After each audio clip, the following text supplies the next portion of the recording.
How many of you have gone to the doctor and you get a physical or you know something's wrong and nobody seems to be able to figure it out? Nobody seems to have the time to figure it out. Or you go to the doctor and you get your blood work and this is what you get. Good to go. Well, let me tell you this, you might not be good to go. Doctors are getting lazy. And so I want to tell you guys about functional medicine. So functional medicine are doctors who actually care about your health and they're going to go the extra mile to make sure you're healthy and educate you on what you should be doing to lead a healthier lifestyle. So I brought on a functional neurologist. Super informative episode.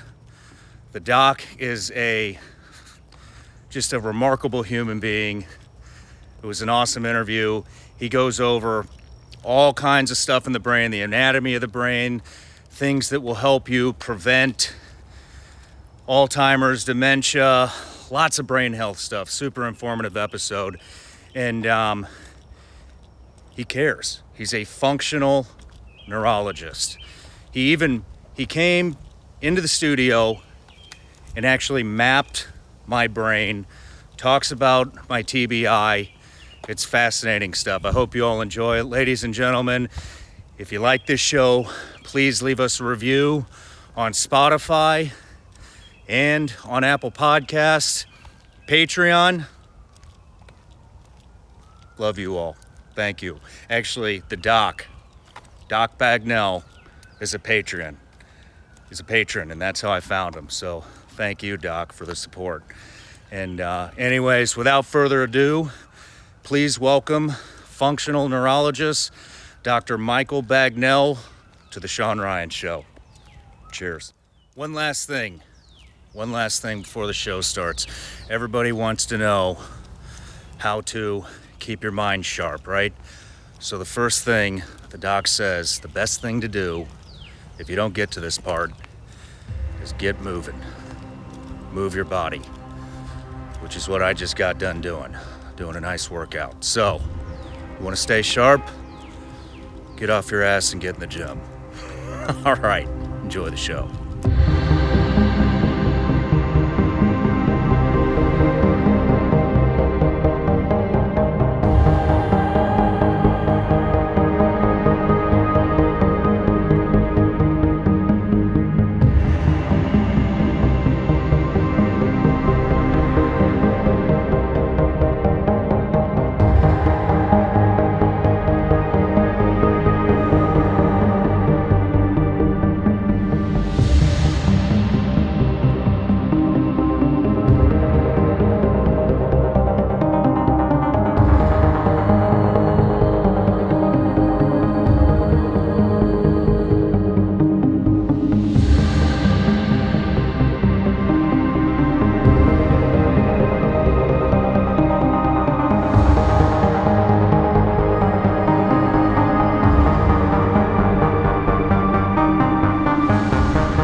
Dr. Michael Bagnell, welcome to the Shawn Ryan Show. Super honored to be here. It's so looking forward to it. Thank you. We've been talking for a while, and I'm just super excited to have you in the chair, and I have a ton of questions for you. But first, everybody starts with a gift. You got any ideas? I think Vigilance Elite Pretzels. We're going to have to send you back home. Wow. These are, I'm definitely looking forward to it. And nobody ever comes with a gift for you. So my wife and I decided, talking with your wife, we have a gift for you. Oh, I love presents. So. Oh, I got a feeling I know what this is. Hold on. Is this from Triple? Yep. Oh my gosh. So we appreciate you. These are amazing. Those are for you, bro. And I will be digging into these on the first break. Thank you. Yes, thank you. Excited. Triple Crown Bakery in Franklin. If those of you that don't know, it's definitely worth the trip. We're setting the bar for all the future guests, they must stop by and bring you that. So we got a lot to talk about. And my first question is short-term memory loss. When you forget what you're saying mid-sentence, this happens to me all the time. Happens when I'm talking to my wife. It happens when I'm on camera. It actually went away for a couple months after I did my psychedelic treatment, and now it's back. What is that?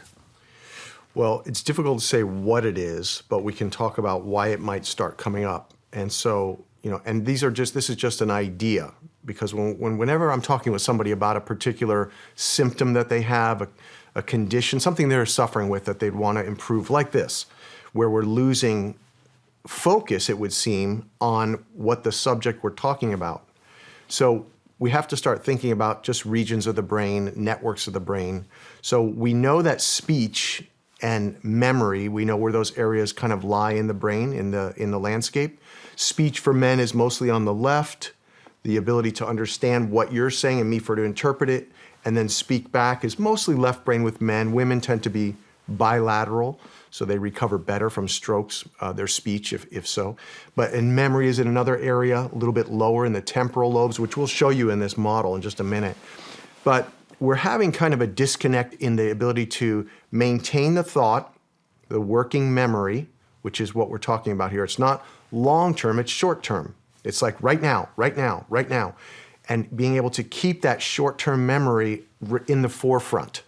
So I'm thinking, when I hear that, I'm thinking, okay, what's happening in the frontal lobe, the dorsolateral prefrontal cortex?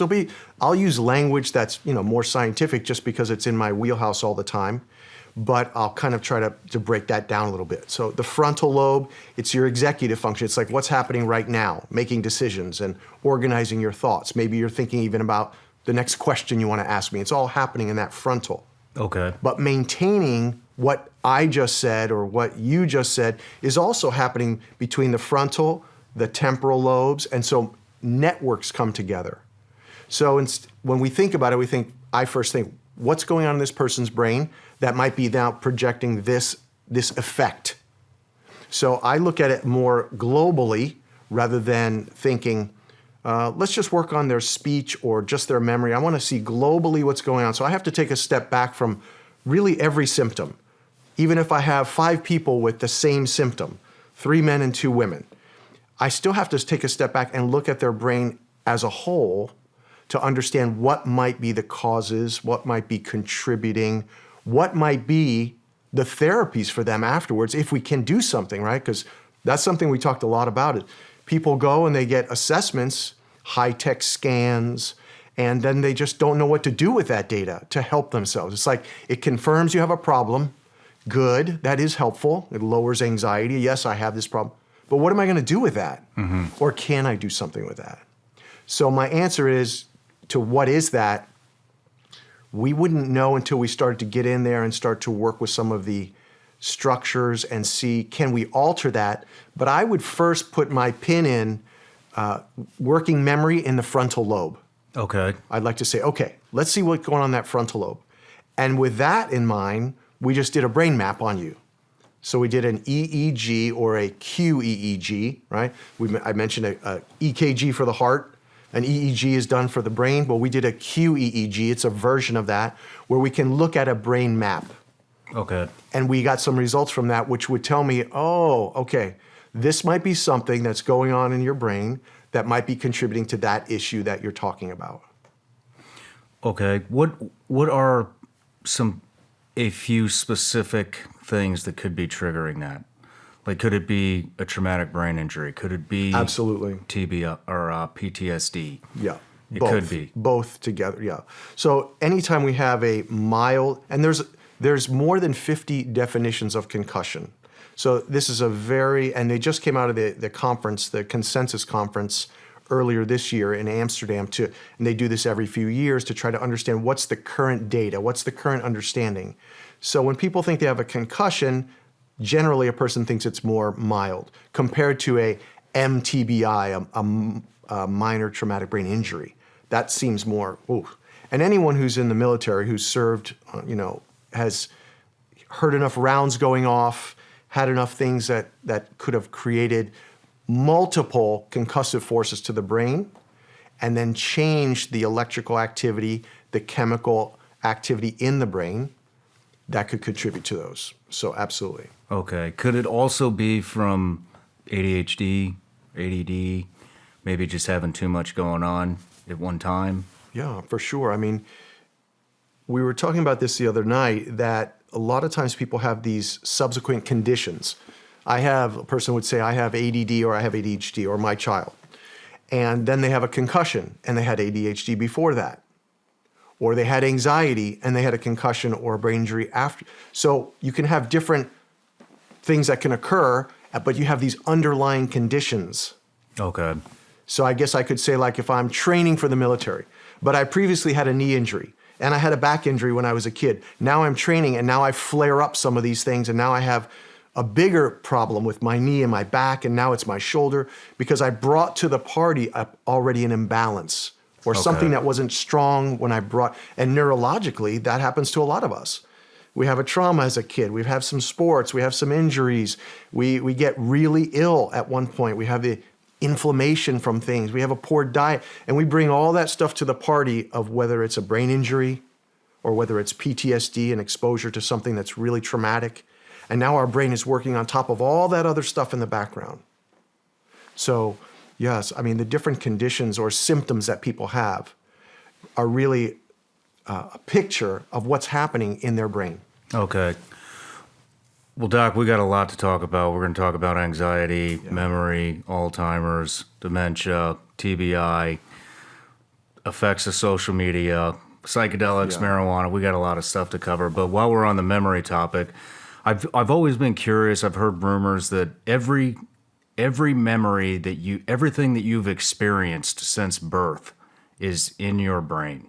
You just are unable to actually access all those different memories. And some things we remember, some things we don't remember. Where is all this stored? It's not like I can cut your brain open and find some memories in there. Right, you know? right. Yeah, there isn't that aspect of it, right? So, here's a brain model. Well, actually, I'll just keep it together. So here's the model. Here's the front of the brain. Here's the back of the brain, the side view from the right. And we see, of course, this is all colorized, but it helps us understand things with the colors. And these are brain regions, and they all have different kinds of cells, okay? So that's probably as deep as we'll go into that. But here's that frontal lobe up here. All this is actually the frontal lobe, the green all the way forward. Actually, the red all the way forward is the frontal lobe. This is the motor strip. So when you have a thought about something and you want to do something, I want to raise my arm up, this red area is going to start firing up a program. Okay. Think about it like a computer program. You plug it in, here we go. And it's going to move that arm. So if I'm going to move my right arm, then the left side of my brain on this motor cortex is going to say, send it to that right arm and those muscles. So I'll say this right out of the gate, because I mentioned another myth that's been debunked, but I lay this on top of Dr. Andrew Huberman out of Stanford, that there is no muscle memory. There is no muscle memory. No.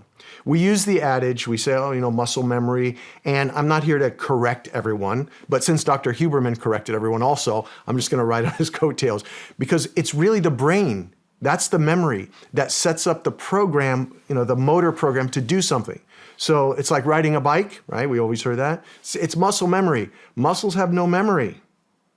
But the brain has a memory program for riding a bike. Okay. Even if you haven't done it for 50 years. And it will kick those muscles into gear, so to speak, activate them so that it starts, and the balance mechanism is like, hey, you remember this? And starts running that old program again so you can then carry out that function. Okay. That's kind of a neat one, though. That is interesting. Because we all think that, right? Muscle memory. And whether you say that or not, it's not here nor there. It's just, it's interesting to know. It's your brain. That's the memory for what you need to do again. Okay.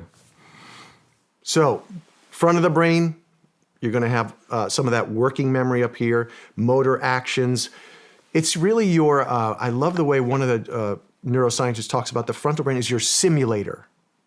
It simulates everything. It's evaluating everything constantly. What am I going to do? If he does this, what should I do, right? So how important is that in military service? I mean, it's important in every human function. If I say this, what are they going to say? It's like a chess player. here, that frontal lobe. And then we move back here into the parietal lobe. Here's this blue strip is your sensation, everything you feel in your body. You feel your left hand on your thigh there. That's lighting up in the right side of your brain saying, I have some pressure on that thigh. So everything we feel is in that blue strip. So feeling and motor are right together, right? Because if I feel something on my leg that's kind of pinching me, I'm going to move my leg quickly, reactively. And so they have to be synchronized together. Okay. And we move back in the brain. We have vision back here. But on the side here is the temporal lobe. That's where the memory, the primary memory, let's say mechanisms are involved in that area, which is kind of neat. So if we take this apart a little bit, which I really love this stuff. All right, so we're looking on the inside here, right? And this round piece here is your emotional cortex, your limbic area. They used to say when someone goes limbic, right, they get really emotional, this limbic area. So this is what's really involved, the brainstem and this limbic area with PTSD. Really? Yeah. Okay. So this is what's called by Sanjay Gupta from CNN. I was just mentioning to you about that. He's their medical person. He was saying this part of this real estate is the expensive real estate in the brain. We think, oh, it's got to be the frontal lobe. It's got to be something really unique. This brain stem is really the expensive real estate. This is what keeps us alive. Okay. This is where most of your neurochemistry is made. Serotonin, like when people have depression and they're on an SSRI, made in the brainstem. Acetylcholine for memory, given to people with early Alzheimer's, made in the brainstem. GABA to relax the brain, calm the person down, made in the brainstem. So dopamine to get you to do things and to drive and to focus. Your vigilance from dopamine, made in the brainstem. When we have a loss of that, now we're in Parkinson's. So all this stuff is made here chemically. And so this is a really unique piece, which we'll talk more about. But this area and your limbic area here, frontal lobe, all involved in PTSD. Okay. Memory, though. Memory. Where okay. is memory stored? So memory is primarily stored in this temporal lobe out in here, the hippocampus. So it's got fancy names, but that's where that processing of memory occurs. And a lot of things link to it. I'll give you an example. So smell is linked to memory very much. Smell is more through the front of the brain, through the nose and certain nerves, but it links to that. Vision is, of course, linked to memory. So vision and what you're seeing is really recognized in the back of the brain, but then it links to memory. So I walk into our house and I smell apple pie. Oh, man, that reminds me of my grandmother's kitchen. In just a moment, I have a memory that's brought back up into my consciousness through smell. Okay. Or through sound, right? You hear something, boom, boom, boom, and all of a sudden a memory of something comes back in. So a lot of different parts of the brain network to the temporal lobe. And you think about it, temporal, timing, right? Temporal, it's temporal in its way of collecting data. And so to go back to what you said, so I'm remembering in my working memory, going back to, do we remember everything throughout every aspect of our lives? I don't know. I don't know if they're ever able to with certainty say that we do, but we probably do. Okay. We probably do. Why? What is stopping people from accessing certain memories? Well, we know that there's pruning that occurs at an early age, like with your son, as their brain is developing, they have more neural connections, but they prune them back. So pruning, just like you prune a bush, it gets rid of things that are not absolutely necessary for now, for function. So it might be storing them. I don't know. But we know that there's pruning that takes place. You have a lot of neural connections, but it prunes them and it makes some of them stronger. And that's what we need. We need some connections to be very strong and others not that strong. So maybe that's part of it. Is when it prunes, does it store them? I don't know. Perhaps. What about with trauma? So I'm going to give you an example. I'm asking, for women that have been, for a lot of the guys that have been on the show, have seen and experienced a lot of trauma. People everywhere experience a lot of trauma. And I've talked to a lot of operators who've come out of the psychedelic treatment and have accessed memories that they have no recollection of until they do that. I'll give you another example. One of my friends, who's a SEAL, watched his mother when he was a little guy, and had totally 100% blocked that out of his memory until he did his psychedelic experience, and that all came back. Another example would be a long time ago, I was doing this anti-piracy stuff. I'd run into a old sniper partner of mine who I didn't even remember was a sniper partner of mine. I knew him very well. We were friends. We've hung out a lot. He started talking about this mission we were on, and together had pictures, everything. I had zero recollection of that operation. None. But it obviously happened. And I was too embarrassed to tell him that I don't remember any of this. Well, sometimes, I mean, and you know, we're touching on a lot of topics in that statement. Sometimes there can be a retrograde amnesia from a brain trauma. So you might lose something. And now it may be everything, but you know, previously retrograde, going backward. Okay. So it could be something like that, like somewhere following that mission with a head impact, maybe you lost some of that memory that was stored there, right? Mm-hmm. It also could be the suppression of memory by my own system to protect me, right? So, I mean, I talk about this with my wife all the time. We'll watch a movie that's heartrending and the father's really strong character and talking with the kids in a way, and I'm like, you know what? I don't want to watch this anymore. Because I can feel some of that memory stuff coming up in me that I'm like, nope, not going to go there. Okay. So in a way, I'm controlling it, but what am I doing? I'm holding down some memories. So I think also we know, and I'm not a mental health counselor, I'm not trained in mental health work. We work with excellent people in psychiatry, psychology, mental health counselors, all types of people in that realm. And we know that people can suppress for their own well-being. Their mind can suppress things for their own well-being so they can continue to go on. And so it's really fascinating to me after you did your psychedelic journey and had some people on that talked about it. I was so fascinated by it. So I started digging into some of the data. And what we know right now so far is that, well, what's going on in the brain when you do this that could bring back a memory of something or could help someone feel more recovered, more of their emotional state back? There's something called the default mode network. So again, in the brain we have regions, but we have networks that work together. And the default mode network is a little bit in the back of your brain, a little bit in the front of your brain, and to the sides of the brain. So it's this network of connections. And this network, so you have one in the front of the brain, I'll say that first, called the central executive network. It's the front of the brain, all these areas that link together to say, let's carry out this task right now. Then there's the default mode network. It kicks you back when you're like, okay, I'm just relaxing right now. I'm not really doing anything in particular. My brain goes into the default mode network. So kind of like think about like a toggle switch. Central executive, take care of action. Default mode network. Well, in the default mode network is where we have a sense of sitting back and like relaxing, taking things in. Also, it's our sense of self. It's also where we have a hope generated for our future.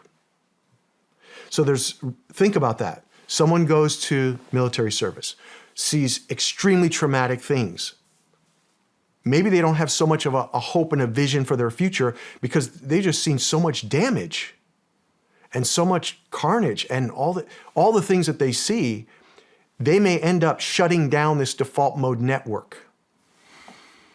And if you don't have a proper balance between the central executive to carry things out and the default mode network, well, we're imbalanced.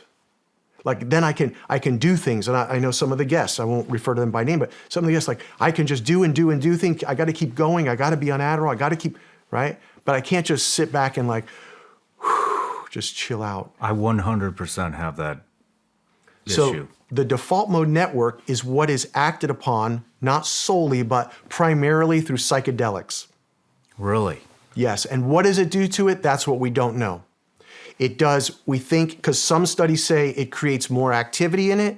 Some studies say it creates better connectivity in it. Really? So that's the target, I believe. And again, I don't work with psychedelics. That's not my area of expertise, but just in my looking into the literature and trying to understand from research-based studies that are actually going on, and they're using it even at Stanford, so out there. So we know that this default mode network, something is going on, which then restores both of the networks, and there are other networks. So now you have more of a balance in this person. But what I like to think about is this sense of self.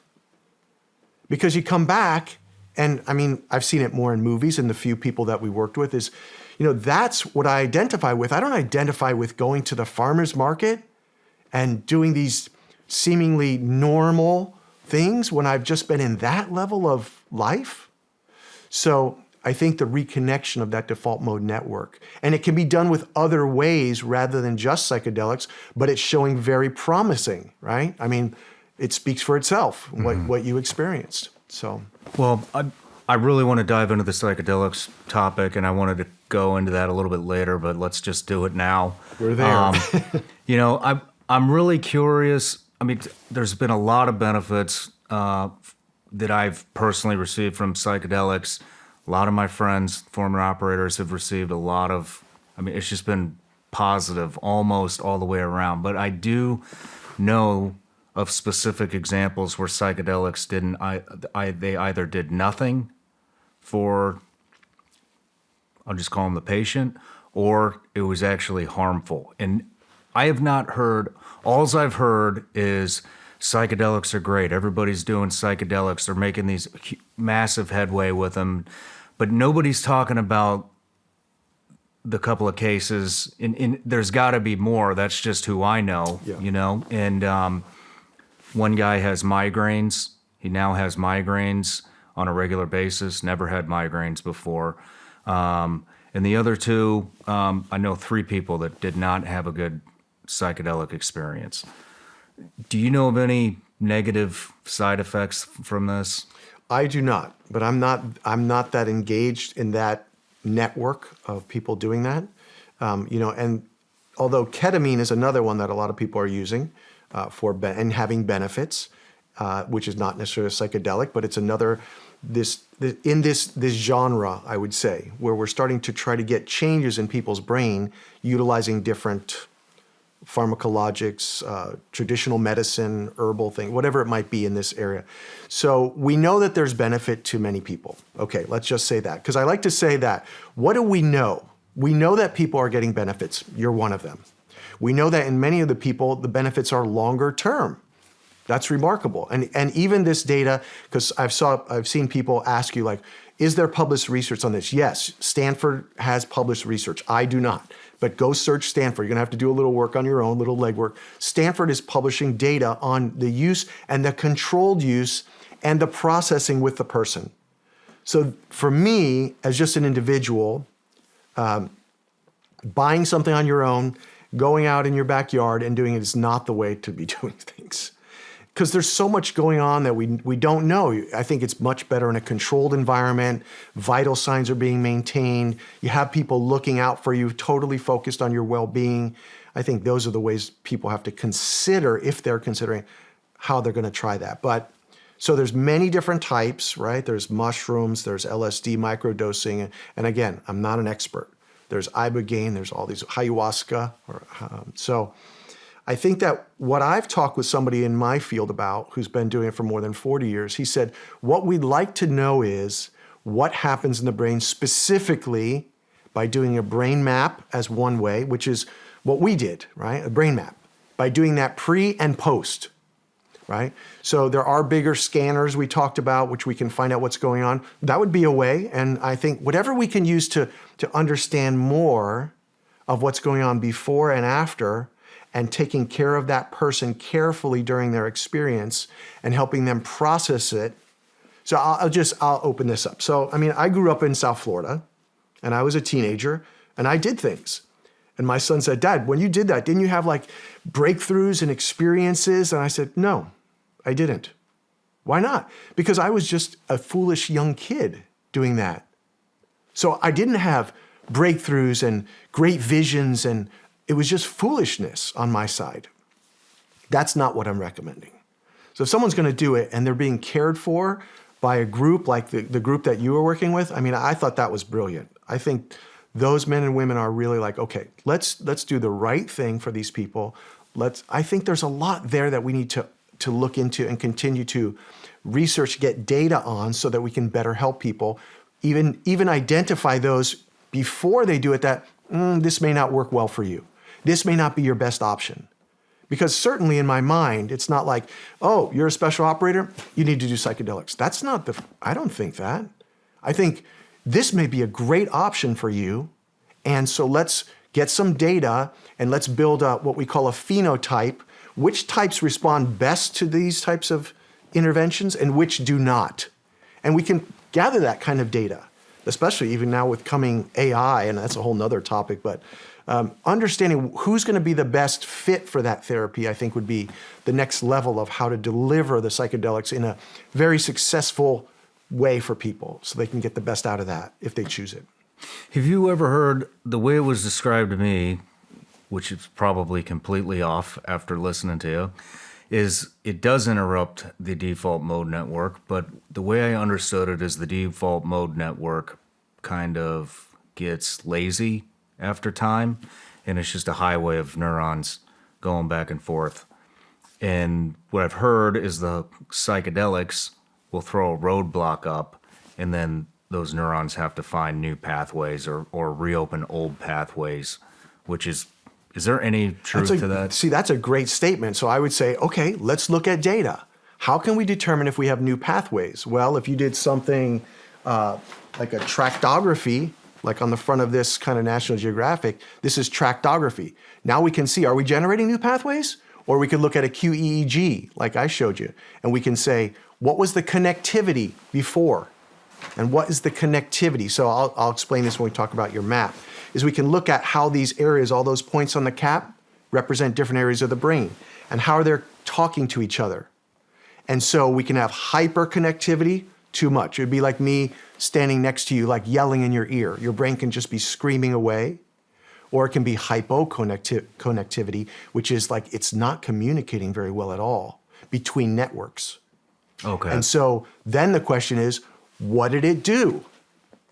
Is it developing new synapses? I don't know about that. It might be. What is a synapses? Synapse is connection, basically, and I'm going to just make things simple. Connection between two neurons. Okay. They synapse. But there's around 80 billion neurons in your brain, and there's 3 times to 10 times the amount of synapses. So they connect all over each other. So if we're developing new highways, we're talking neuroplasticity. Okay. Right? So do psychedelics create neuroplasticity? I think you probably have people on both sides of the aisle for that. Really? Interesting. Do psychedelics benefit many people? Yes. Is it for everyone? Probably not. Let's determine who's going to benefit the most from it. That's the camp I land in, because it's not my expertise, but I'm open if it can help people. And does it create neuroplasticity? That's for the neuroscientists to determine based on data, right? You always have to have good intel. Is that the right language? It is. If you have poor intel, it doesn't go well. So if you have poor data, you can make all kinds of assumptions, but my dad would say it another way, which I won't. You're talking out of your south end.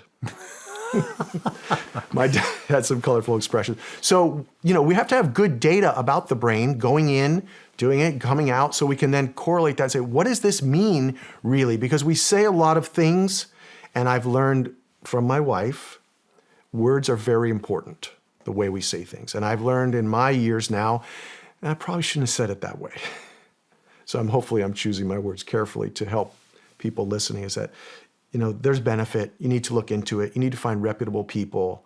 You need to really, cross your T's and dot your I's and, really go into that like, okay, let me see if this is the right therapy for me. Because in a big metropolitan area like we live in, there's businesses.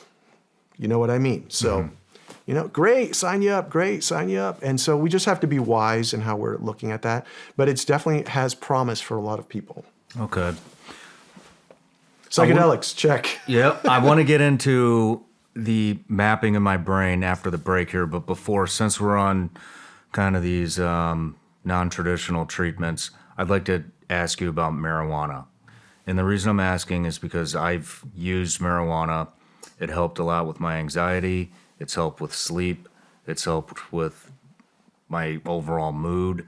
I never even considered it until my mid-30s.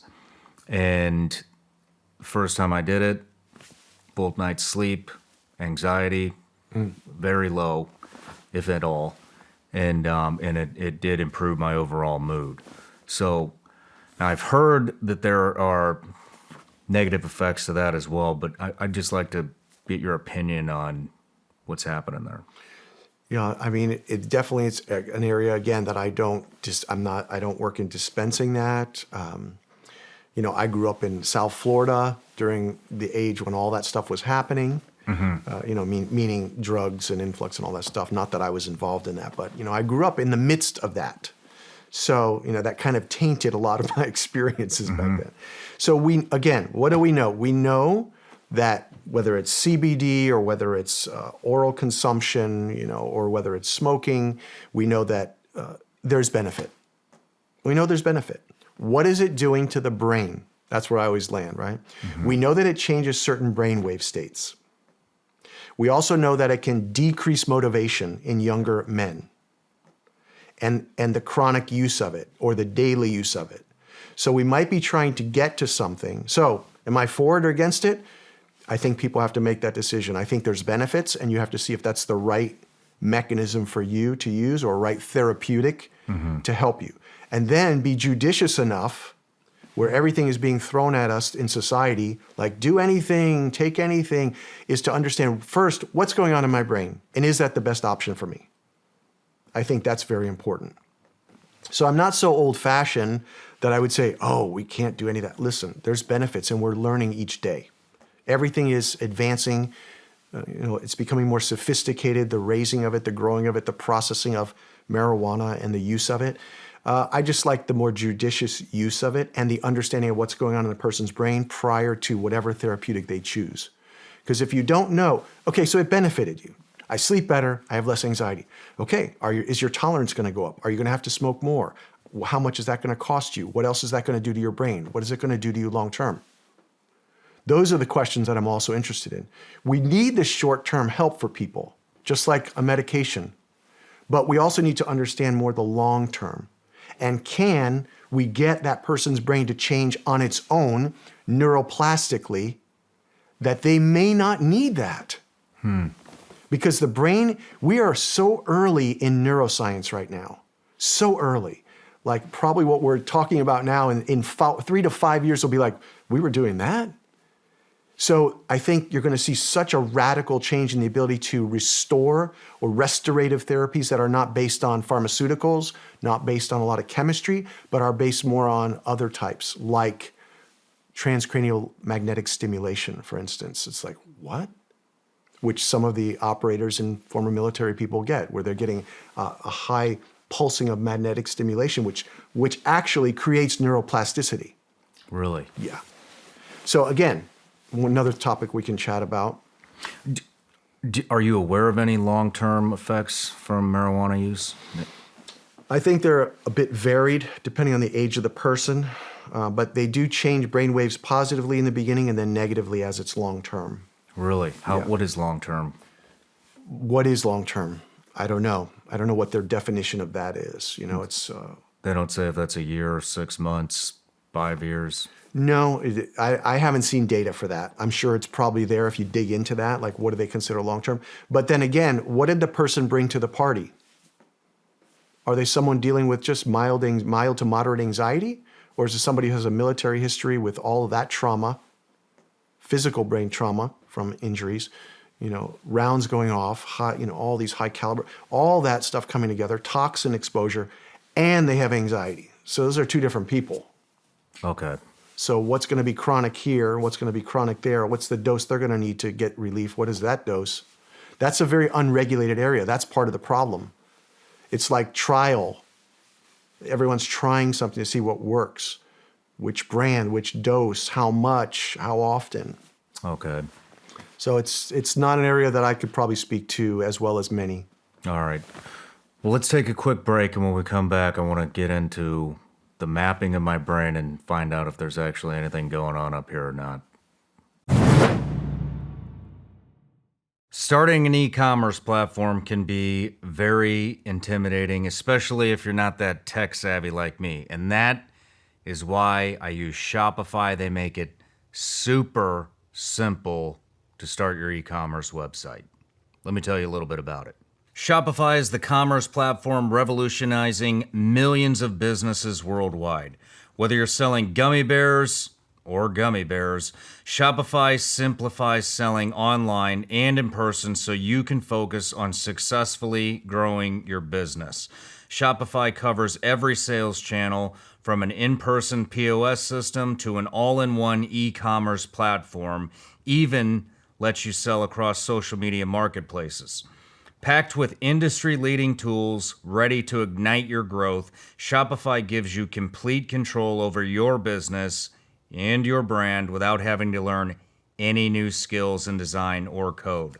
And thanks to 24/7 help and an extensive business course library, Shopify is there to support your success every step of the way. Now it's your turn to get serious about selling and try Shopify today. This possibility is powered by Shopify. Everyone knows what's going on around us. The banks are collapsing, the dollar's being devalued, and you need to ask yourself one question. What are you doing to secure your family's financial future? The good news is we could protect ourselves by holding tangible assets like gold and silver. They've been known to hold their value, appreciate, and help provide a source of financial security that cannot be printed or taken away. I own gold, and I suggest you call my friends at Lear Capital. They offer a wide selection of gold and silver bullion coins, as well as IRA rollovers into precious metal-backed IRAs. Call Lear at 800-741-0551 to talk with a gold and silver specialist, or go to Shawn.com for the free gold and silver guides. There are a lot of gold companies to choose from. I particularly like Lear Capital because I trust them. Take action now to protect your financial future and your freedom. Call Lear at 800-741-0551 or go to LearShawn.com, and my viewers receive up to $15,000 in free bonus medals with a qualified purchase. Call 800-741-0551 or go to LearShawn.com. Information contained within Lear Capital's website is for general educational purposes and is not investment, tax, or legal advice. Past performance may not be indicative of future results. Consult with your tax attorney or financial professional before making an investment decision. All right, Doc, we're back from the break. Right before we started this podcast, you mapped my brain. Right. So what's going on up there? All right. So definitely working at full capacity. That's good. We're looking at, as a model, the front of the brain here and the back of the brain towards me. And so I'm going to give you kind of a couple of thoughts in general, and then we'll dive down into, I'll explain what I saw in the results. Okay. So in general, well, it's important for people to know there's different kinds of brain waves, and the brain is always oscillating. All the brain waves. So what are the brain waves? Delta is the first one. Delta is normal for sleep. So we all have delta brain waves. It's for sleep. So when we're asleep, our delta waves will be a bit higher than some of the other brain waves. So it's a slow brain wave, as would be thought. Then you come up a little bit faster, you have theta. Theta is something where you're kind of dozing off, you're kind of drifting down into sleep. It's slowing your brain down, but it's not as slow as delta. Theta is also implicated in people. If you have a lot of theta brainwave in the middle of the day, you might have an attention problem because your brain's sluggish, it's slow, and it can't stay on things that are changing quickly. Theta can also be controlled by people who meditate, so it might be a good thing that you can bring up your theta. So it's a slow brainwave, so you have delta is very slow, theta is a little bit faster, then you hit alpha. Alpha is like the gear shifter from slow wave to faster wave. And alpha is related to at least attributed to performance, a relaxed state of function where you can do what you need to do, but you're kind of in a good state, like a Zen state, or you're in the right zone for an athlete. Okay. Right? You're not tense, but you're not completely falling asleep, but you're mentally flexible, you're emotionally flexible. It's your alpha state. And even Tony Robbins, I believe, says that he trains for many hours to be able to stay in an alpha state because he's, leading these massive conferences and helping people have breakthroughs and things. So he's got to really be on his game. Okay. So alpha is very good. We know that alpha decreases as we age. And we can see that in people many times because they get less flexible, more rigid, more frustrated with things that maybe when they were younger, like, not a big deal. Then you go up from alpha to beta. And beta is a big, big range of brain waves. They have low beta and high beta. And so high beta is if you have to solve something complex. I mean, you have so much technology here, it's almost like my office. And you need to be at a bit of high beta learning how to operate all this stuff. That's normal. But when you close your eyes to relax, a person shouldn't be in high beta. That can be associated with stress, anxiety, things of that nature. So all the brain waves are normal. It depends on what the context is.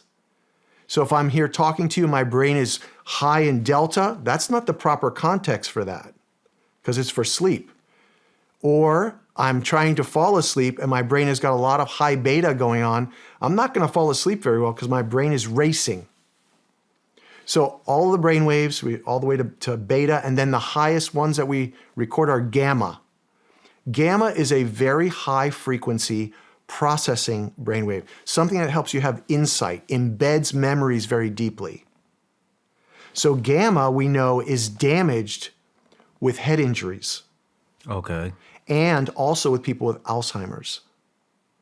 And actually, MIT did some studies years ago on mice, non-human studies. So not everything that's done in an animal model we know transfers to a human, but where they took a 40 hertz flickering light, and 40 hertz would be at like part of the gamma brainwave, and they're all in hertz measured. And a 40 hertz flickering light reduced a lot of the plaquing in the brains of the mice or rats that they used. So they thought, oh, wow, will a 40 hertz flickering light exposure to people with Alzheimer's and these different types of plaques improve them? So then, of course, many people jumped on that and started selling these lights that you could purchase and put in your desk that have 40 hertz flickering. And I bought one, curious. I put it just behind my computer. I think I got a headache the first day. Because I've had a number of head traumas. I estimate 5 to 7 concussions, playing football, track and field pole vaulting, several rollover car accidents. So I've had my fair share of head impact. Never diagnosed with a concussion, but I'm noticing now at my age, I think that's probably related to, like I sweat more on one side of my body than the other. Really? Yeah, that's related to a brainstem injury, Okay. I think. I mean, how injured am I? I'm not that injured. I'm pretty functional. But I'm noticing that I think these things are related to some of the head impacts I took. Being more stressed, a little more trouble sleeping, So I have little things that I notice, you know yourself. You notice like, that's not really what I used to be like. So these frequencies, this alpha, beta, gamma, Theta and delta. So these are just, they're frequencies? Yeah, they're electrical activity in your brain. How are they damaged? How is a frequency damaged? A frequency won't be damaged, but you can have too much of that brainwave or too little of that brainwave. How? Because of injury, number one, can change. Because you think about it, here's an electrical wiring network, electrochemical network, or you could even say electromagnetic, but electrochemical network, right? Everything's running over the wiring in this brain, and it's electrical frequencies. And you smash this brain from one side, or you twist it around, and that trauma can cause shearing of those electrical wires. Okay. And the shearing is what causes those wires not to transmit properly. And because it's injured, just like you get inflammation in a knee that was injured, or a shoulder, you can get neuroinflammation. at that site of injury, which is going to radically change the electrical activity. And there's signatures, meaning we know that certain, or what I mentioned earlier, this word called phenotypes, meaning certain brainwave patterns are related to certain conditions. Then you find out, did this person have that condition? They did. Then that's the kind of pattern. So let me be a little more precise. A brain injury, a traumatic brain injury, has a signature often that has too much delta, that very slow wave, and too much high beta in two regional areas like, oh, there, and oh, there. That's very common. So when people come into our center and we do a brain map and they've had a head trauma, I look for signatures, patterns. Do they have a pattern of having a head injury? And in your case, here's what we see. You have a significant amount of delta wave. That's why I mentioned that. Too much. Too much. Too much delta wave on this side of your brain, the right side of your brain, into the temporal lobe, which has to do with memory. So it's running very slow, almost like here's the analogy I use. It's like having the brake on. Okay. Okay. And in your frontal lobe, you have too much high beta, which is like having the gas pedal pressed down. So you got the brake on and you got the gas pedal going. That's not so easy to get that car moving properly, right? No. You might be spinning the tires. I mean, just using that analogy. So that's the overview of what's happening. So it is a signature for a traumatic brain injury. It is. It is. Too much delta and too much high beta in local regions. What regions? Temporal lobe, frontal lobe.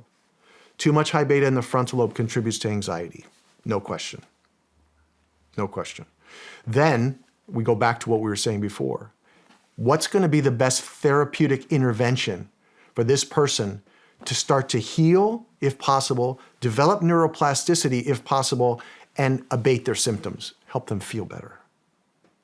That's the way I think about things. What can we do to improve the function of this person's brain so that they feel better and can carry on with their life in a contributing way, with their family, with work, with their health? Yeah, that's what I'm looking at.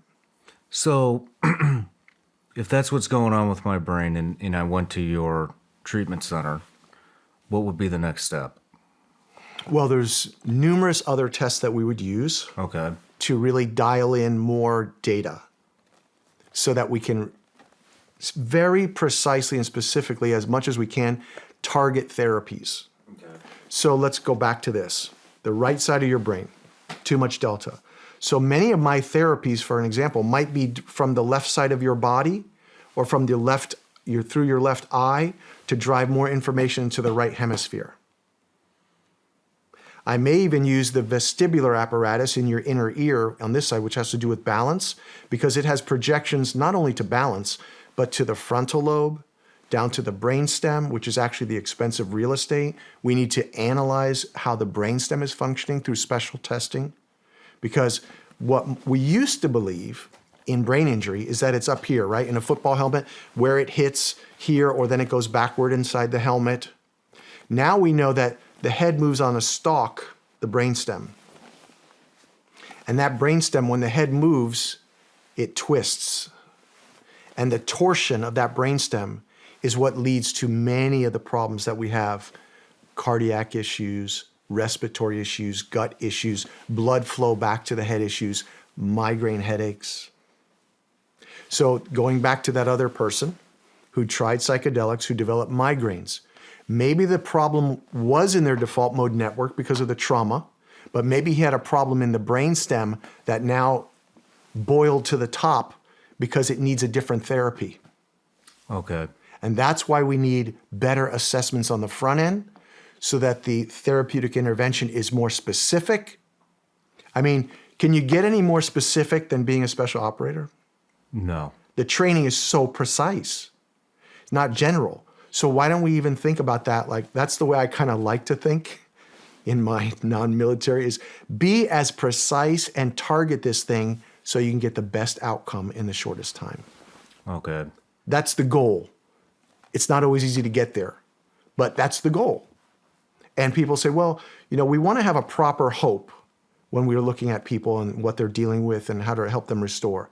But they're in a way, there's always a hope. How can you say that? Because we don't know what the brain cannot do. So I like to come in setting the proper expectation with people, help them understand that there's something maybe that you can do, right?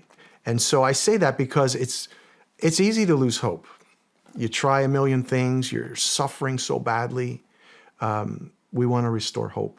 There are things that can be done, and they may be able, and it may be multiple different things, but if they're targeted, you're going to get a better outcome. Okay. Yeah. We kind of talked about this a little bit last night, but one of the reasons I've never gone to get a brain scan or anything, I've actually turned them down, is because I just always assumed, yep, I have a TBI, probably multiple TBIs. Yeah.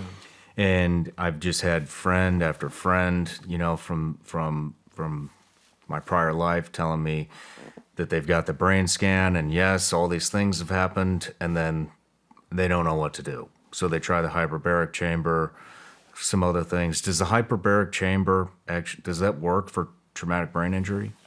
Out of Israel, they're finding dramatic results using hard chamber, hyperbaric oxygen therapy at certain depths, certain pressures, and finding dramatic change. We use a soft chamber.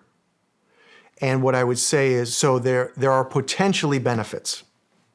Just like there's potentially benefits with psychedelics. Okay. There's potentially benefits with the use of marijuana that's properly dosed. So there's potential. What needs to be determined is what's the best fit based on what's going on in your brain. So again, go back to, okay, you entered the office.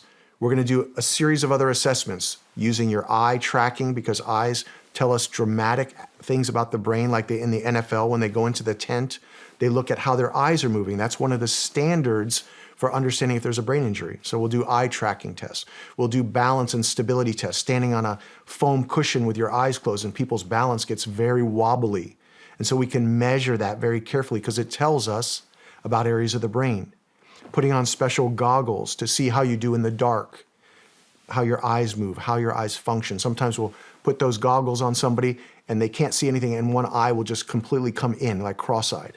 So it's telling us, oh, there's neural networks here that are disrupted. We'll do autonomic testing for the brainstem. It's a specialized heart evaluation and blood flow, so we can know, is your brainstem operating properly? So as we start to separate all that data, we start to get a target. These are all things that you perform? Yes. Okay. And a proper examination. And so I would say that the people that do this kind of work are called, or at least most of them are called, functional neurologists. That's what I do. Functional neurology. And so that's what people would need to look for. Someone who works in functional neurology. Why? Because they're working with not only the data of what's going on in the brain from various sources like brain maps and things, but then what therapies can be now placed in order here, or what we like to say is stacked together. We use a suite of therapies. So we'll have people will call and say, I tried hyperbaric, it didn't help me. I tried vision therapy and it was a little bit helpful. But when you put it all together, it's very different. What is going on with the hyperbaric chamber? Why is that working?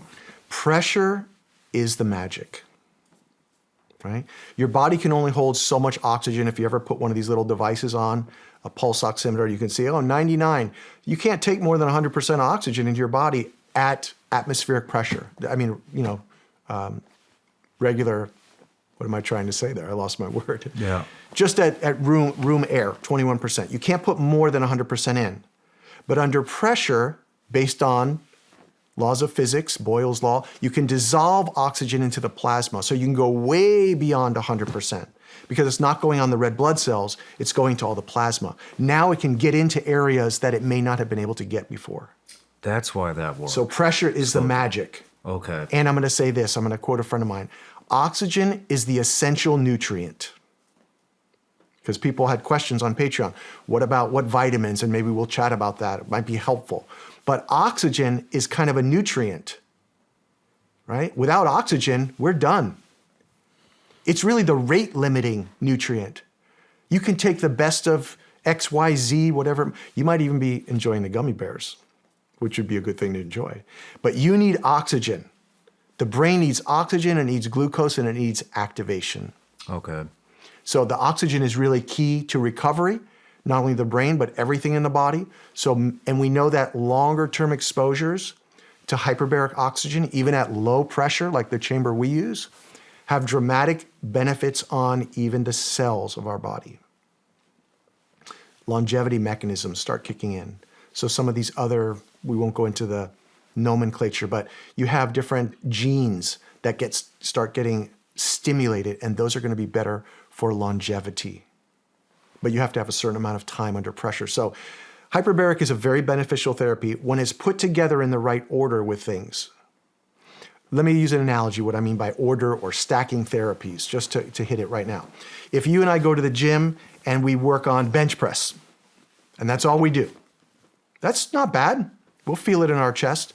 But if we did bench press and we did flies and we did 2 other exercises for chest, we're going to feel it a lot more. We stack together different things. Okay. So by assessing the whole person in this way, their brain and how everything that inputs to the brain, we may use different therapies to get more of an uptick in that brain's ability to develop plasticity. So if I just did vision therapy with you, could be really good. And then let's say I did 2 or 3 other therapies and you're like, wow, doc, I'm really like fatigued. My brain is fatigued. It was demanding. Now I'm going to put you in the hyperbaric chamber and I'm going to give you such a dose of oxygen, I'm going to help you to recover faster. That's the method that we use often. Okay. That makes a lot of sense. So we're going to exercise the brain in a way of saying it. We're going to push it and push it and push it properly within its metabolic capacity. I'm not going to push a person too hard. And that's my expertise, is like knowing when. And then get them in the oxygen. Does everyone do hyperbaric? No, but a large percentage do. I talk with a lot of people with TBIs here. Where would be the first? What is the best treatment in your opinion of everything that you've heard of? Hyperbaric, psychedelics, the light therapy, the magnetic stuff that you were just talking about earlier. Is there something that you found have a lot more positive results? That is a tough question. And the reason that's a tough question is because it depends on the person and what's going on with them. That's why that's a tough question to answer. Okay. Because people will hear that and they'll say, that's what I need to try then. And it may fall flat for them because it wasn't really delivered properly, or it was delivered properly, but it wasn't really the thing they needed. Okay.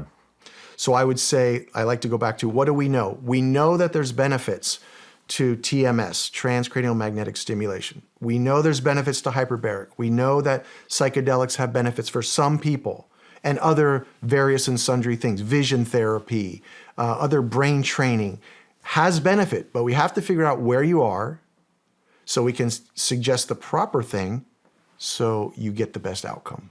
Okay. I'd like to move into anxiety, ADHD, and dementia, Alzheimer's. And the reason these are 3 things that I think a lot of people have concerns of, and so I kind of want to go through each one and talk about what's going on with the brain with these, and are there any natural remedies? Because ever since COVID there's been this big push of people looking for natural remedies and not using big pharma anymore. And so I'd like to incorporate some of that. But let's just start with anxiety. What's going on there? Anxiety. Well, we talked about that default mode network earlier. And the default mode network is regions of the brain that operate together. And it's like where you step back and you have this hope for your future and a sense of self and kind of being able to pause and relax and step back. So first thing we think about with anxiety is, what do the brain waves look like? Are their brain waves too much in the high beta? And if they're too much in the high beta, then they're not going to be able to relax. So let's say that's part of sometimes people with anxiety. It's very common, very common. Way too much high beta, whether it's in the frontal lobe, like we talked about, whether it's in the emotional cortex of the brain, which is the limbic area, which is right here. Way too much high beta in this area. Or that default mode network is disrupted, and so that's not letting their brain relax. I'm trying to get that back together. So there's not an area that we can say memory is primarily in that temporal lobe, but we can't say, oh, anxiety is just there. Because different people present differently. Some people it's emanating from the frontal lobe. Some people it's emanating in the cingulate, that limbic area inside.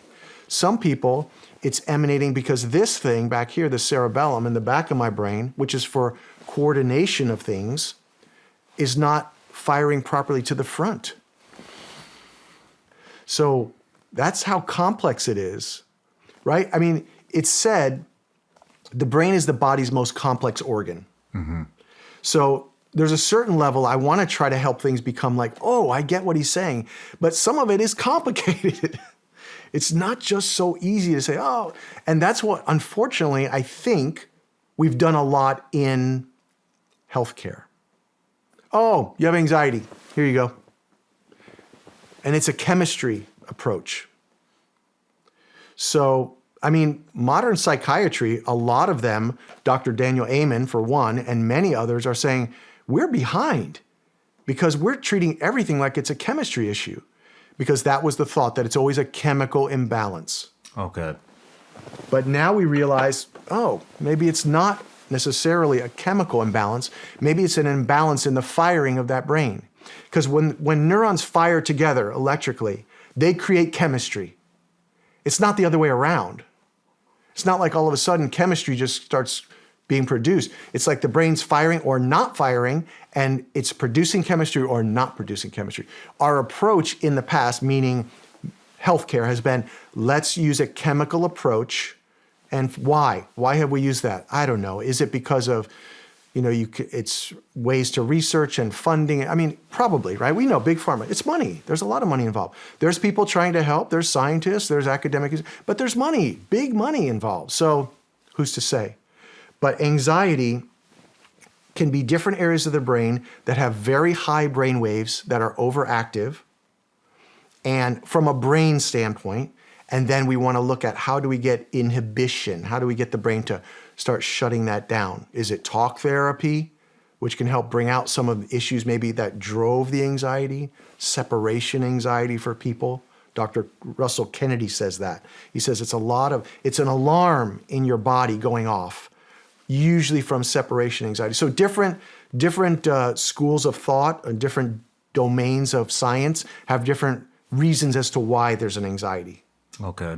They would say. So a psychologist would explain it one way, and a psychiatrist perhaps a little bit differently.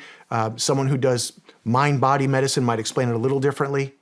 But what I'm saying is, okay, we have oftentimes high beta in certain areas of the brain, and the goal is, whatever therapy, how can we bring that under control?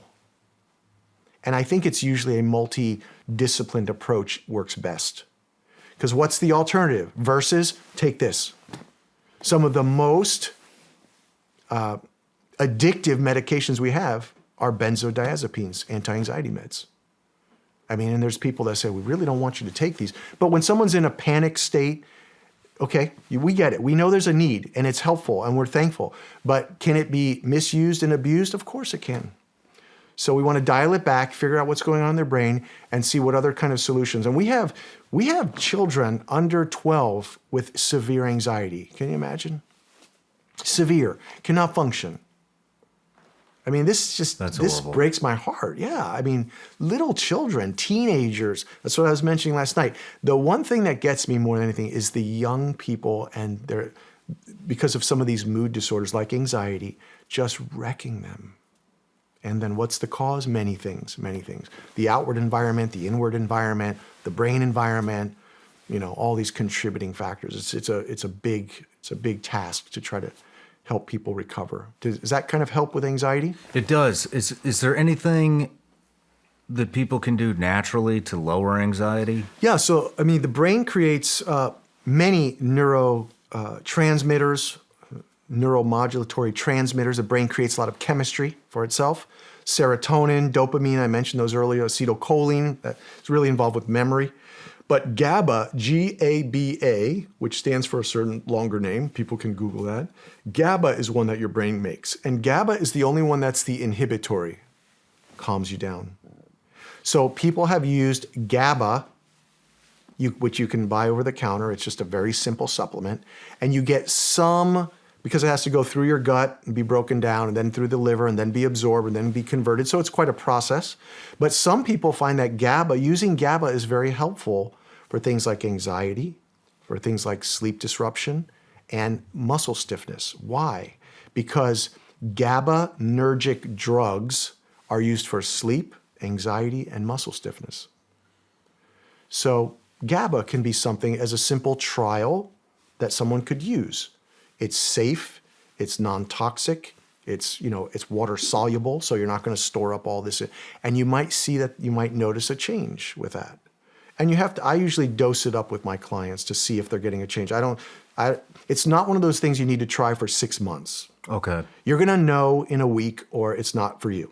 That was what I was going to ask. How long does it need to be in your system before you start to see effects? And I dose people up. We might start at, for example, and this is not medical advice for people, I might start with 200 milligrams and go to 400, and you don't notice anything, and then 600, and then 800. Because most of the times you see it in the store, it's 750 milligrams to 1,000. So, you can start on a lower dose and try it and notice. And when would you take it? If you're having trouble sleeping, you take it in the evening.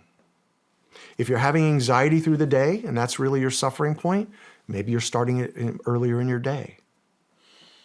So it's a simple, non-toxic, relatively safe trial, short-term, seeing, does it help me or not? And if it doesn't, that's not the thing for them. The other thing a lot of people use, and we use it very successfully, is CBD. That helps a lot of people with anxiety. Not everybody, but a lot of people. Okay. And then there's something that I have no disclosure. I don't sell them. There's something, two little they look like wristwatches, and they're called touch points. Touch points. Are these the things, the metal bands with the little balls on the end? No, from acupuncture, there's some things I think like that. Okay. These vibrate back and forth, bzz, bzz, bzz, back and forth, and you just turn them on, click them on. And you can put them here, or you can put them on your ankles. You can clip it on, and it's been very effective in helping people with anxiety. Why? Because it operates through a sensory mechanism into the brain, and it's going to lower the threshold of that high beta. I was going to bring them, but I brought other tech just to see. Because why? It's a low-cost device that's very helpful for, just so many people, and you can buy it off the internet.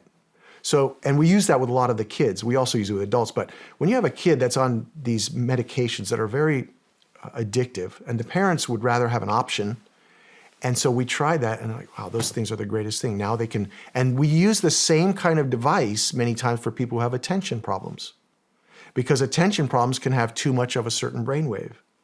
And if we can kind of disrupt that elevated brainwave or alter it, we may get them to be able to keep their attention longer. And then if you can keep your attention longer, or you can lower your anxiety, now you can train your brain at that level and strengthen it. What are these things called? Touch points. I'm getting some. You should. I definitely recommend it. They're not expensive at all, and they're worth a try. Okay. They're worth a try. I'm definitely going to try those. Let's move into ADHD. Yep. So I grew up, I got diagnosed with that, I believe in 4th grade. Couldn't stand it, hated taking the meds. Used to throw them out the window on the way to school because I didn't want to be different than anybody else. And now it's becoming, at least it appears to me that it's becoming so common. I think that more people say they have ADD, ADHD than don't have it now. And why is that? Why can't anybody hold a thought anymore? Yeah, why? Why? I think there's probably a lot of reasons. We're talking about a younger generation. We're talking about the more current, the 20s to 30s. Sure. Or 18s to 30s. Part of it, what I have gathered reading some books, there's a great book called Dopamine Nation, written by a psychiatrist out of Stanford. Again, I keep referring to Stanford. I didn't go there. I'm not part of their donation fund or whatever they have. But there's some excellent researchers there. So I like to understand things from their side who are working in the lab. I'm working with people. They're working in labs. So I get to see that data and say, can we use that? And that's where what we call clinical neuroscience. We're taking neuroscience out of there and using it in the clinic right now, because it could take 20 years before that data is now being used in a therapy. We're trying to extract it safely, non-invasive therapies, and say, let's try it right now. It's not trying dangerous things. There's safe things, but we're applying the principles of what they're doing there in the center. You personally are doing that, or Yeah. neurology? Functional neurologists. Functional neurologists across the country are doing this, or just your? No, they're across the country, across the world. Okay. We have a network all over the world that have been trained and utilize a lot of these principles. So going back to that, Dopamine Nation, it's a very interesting book. Adderall, in one of the first stories, the guy talks about, like, this helped me perform. And that's, I think, one of the things is, help me perform. Mm-hmm. How can I perform better, either in a social situation, in a work situation, whatever it is? How can I perform better, right? We all want to perform better, but these things have become so accessible. This is my opinion now. These medications, drugs have become so accessible that everyone goes to them, all the young people, a lot of young people. So much so, perhaps you know this, that's one of the things that they buy from each other. They have a prescription. I'm going to sell my Adderall prescription to somebody, or my benzo prescription. So that's where we are. Well, it's interesting. I mean, truth be told, I'm one of them. I did that. I sporadically took Adderall and Ritalin growing up. Then I joined the military. Didn't take it at all. Every once in a while for an operation, they would give us some Provisual or some Adderall or something if it was going to be a long night or a couple days. But I didn't start taking it on a regular basis again until I started business. And it did help. It did help with functionality, and it helped me be more productive. It also dramatically increased my irritability and anxiety. Yeah. And so I quit taking them, and I would take it sporadically. Then I did the psychedelic thing, and I haven't taken them again since. It's been almost a year now, but that's kind of, I'm just telling you this. Yeah. So yeah, it's a reality. That's kind of where we are. So we need to have other options, or it would be nice to have other options. Again, going back to what's going on in their brain. So here, what's so fascinating. What you told me is that when I was in 4th grade, I had diagnosed with this. Then I became an operator, and then I had concussions. And you see how one thing layers on top of other things? So we know that someone who has ADHD, we know this in the literature, or a woman at a certain point in her cycle or menstrual cycle, or someone with anxiety that has a concussion will have a less better outcome than someone who didn't have that. Because it's more complicating. The brain has already been dealing with something. Okay. Right? It's like what you brought to the party. I didn't bring a normal, typical brain. I brought a brain that was dealing with ADHD, which may have been too much activity of high beta or too much theta activity. So that's why we have to understand brain mapping and do these cognoscopies every year. Doing the least expensive, least invasive approaches to understanding the brain every year, like the old physicals that people used to do back in the day. I do a yearly physical. What about a brain evaluation every year? That's low tech, or not low tech, high tech, but non-invasive, low cost. And someone to interpret it. Then you know where you are. Mm-hmm. What if you have a rough year and your brain is really going on a certain direction, and you can do things more naturally to taper that and bring it back into balance? So that is part of the problem, is that the attentional networks of the brain are imbalanced. It could be too much, it could be too little. That's why one-size therapy doesn't fit all. It does not. You work a lot with ADHD patients, correct? A lot of young people. What kind of stuff do you do for them? What do we do for them? Well, one tool we use with them, so we may use neurofeedback, which is after a brain mapping, we may use a type of training where they're getting feedback about how their brain is doing, and they have to alter it themselves. So they learn how to self-regulate or auto-regulate. That's one therapy. We look at how their eyes track. You say, well, they didn't have a brain injury, but how the eyes track tell us about how certain areas of the brain are working. So I might use visual tracking exercises to stabilize an area of their brain, just like I would with concussion. I may use something called brain tap, which is another device. I may use those touch points with them.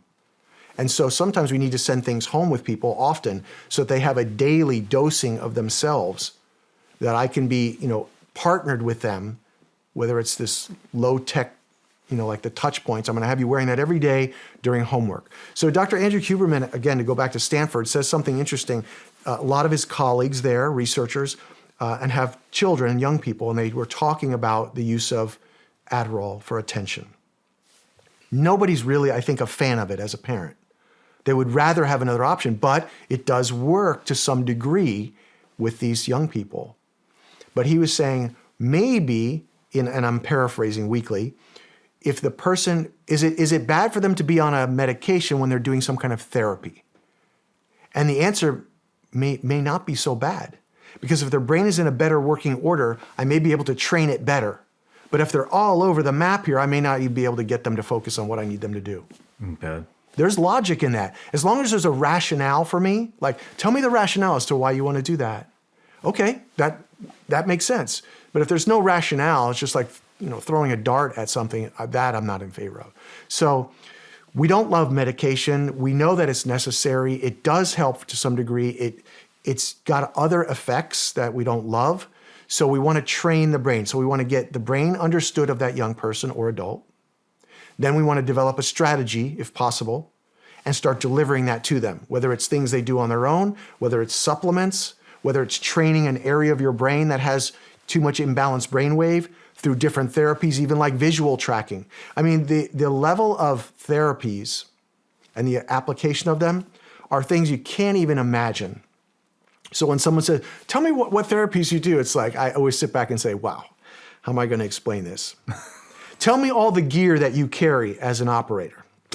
First of all, I have no idea of any of it. Good analogy. And now you're going to explain it to me? I don't even know what you're talking about. I never understand when you have people on it and they're saying these different acronyms. I'm like, I had to look up MARSOC. I had to look up all these things. I have like no idea.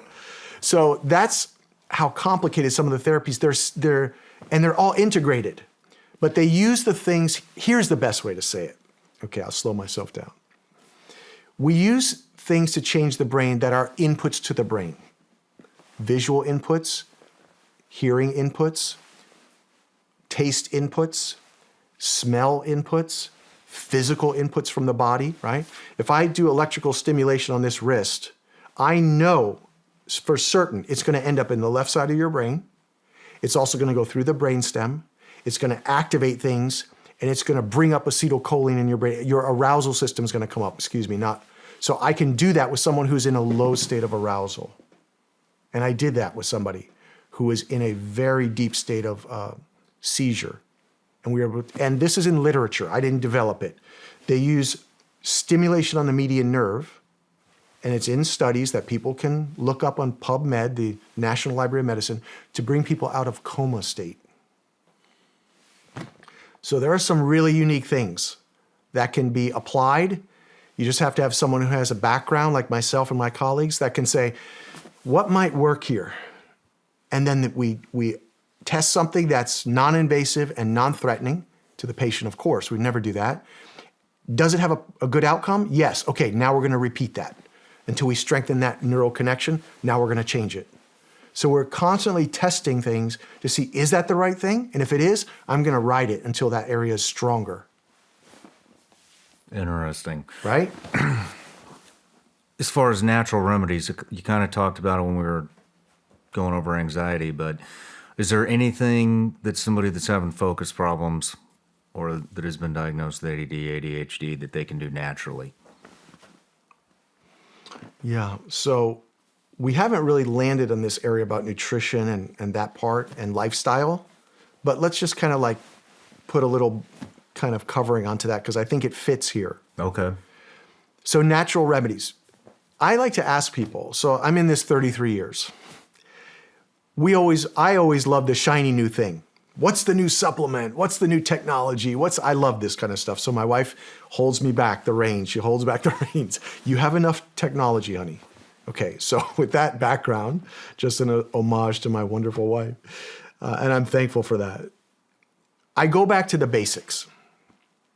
What should I take? What should I do? Tell me about your sleep. I sleep terrible. Okay, so I need to work on sleep. Good sleep is a cornerstone, a foundation to a healthy brain. Good. Tell me what your diet's like. It's terrible. Okay, a good diet is foundational to a healthy brain. Tell me about your family life, stress level, things like that. I'm super stressed out with my work. So there's 3 things there that don't cost them anything, that if we could start putting together lifestyle things with that, it would make a big change in their brain. And they may be related to changing the nutritional approach. I'm not saying it's going to be easy, right? I mean, there's things, like if you put a bag of chips, a bowl of chips here, I can't stop myself. I mean, I'm into the chips the whole time. So we all have our thing. So I'm not saying it's easy, but we know, listen, I got a problem and I'm going to have to nail this thing down if I want a better outcome. Because everyone says, I'm willing to do anything until you touch the thing they don't want to do. And then like, oh, that's what I got to do? But that's the important things many times. So we got to get their diet. If that's a big problem, we got to get that more balanced out. And it may be steps, short, small steps, incremental steps. Maybe need to remove some things, may need to add some things, just to have a proper balanced nutritional intake. That's very important. Okay. You know. So are you saying just a well-balanced diet overall? Well, or is there anything specific? Yeah. And so I'll let you answer that, then I got another question.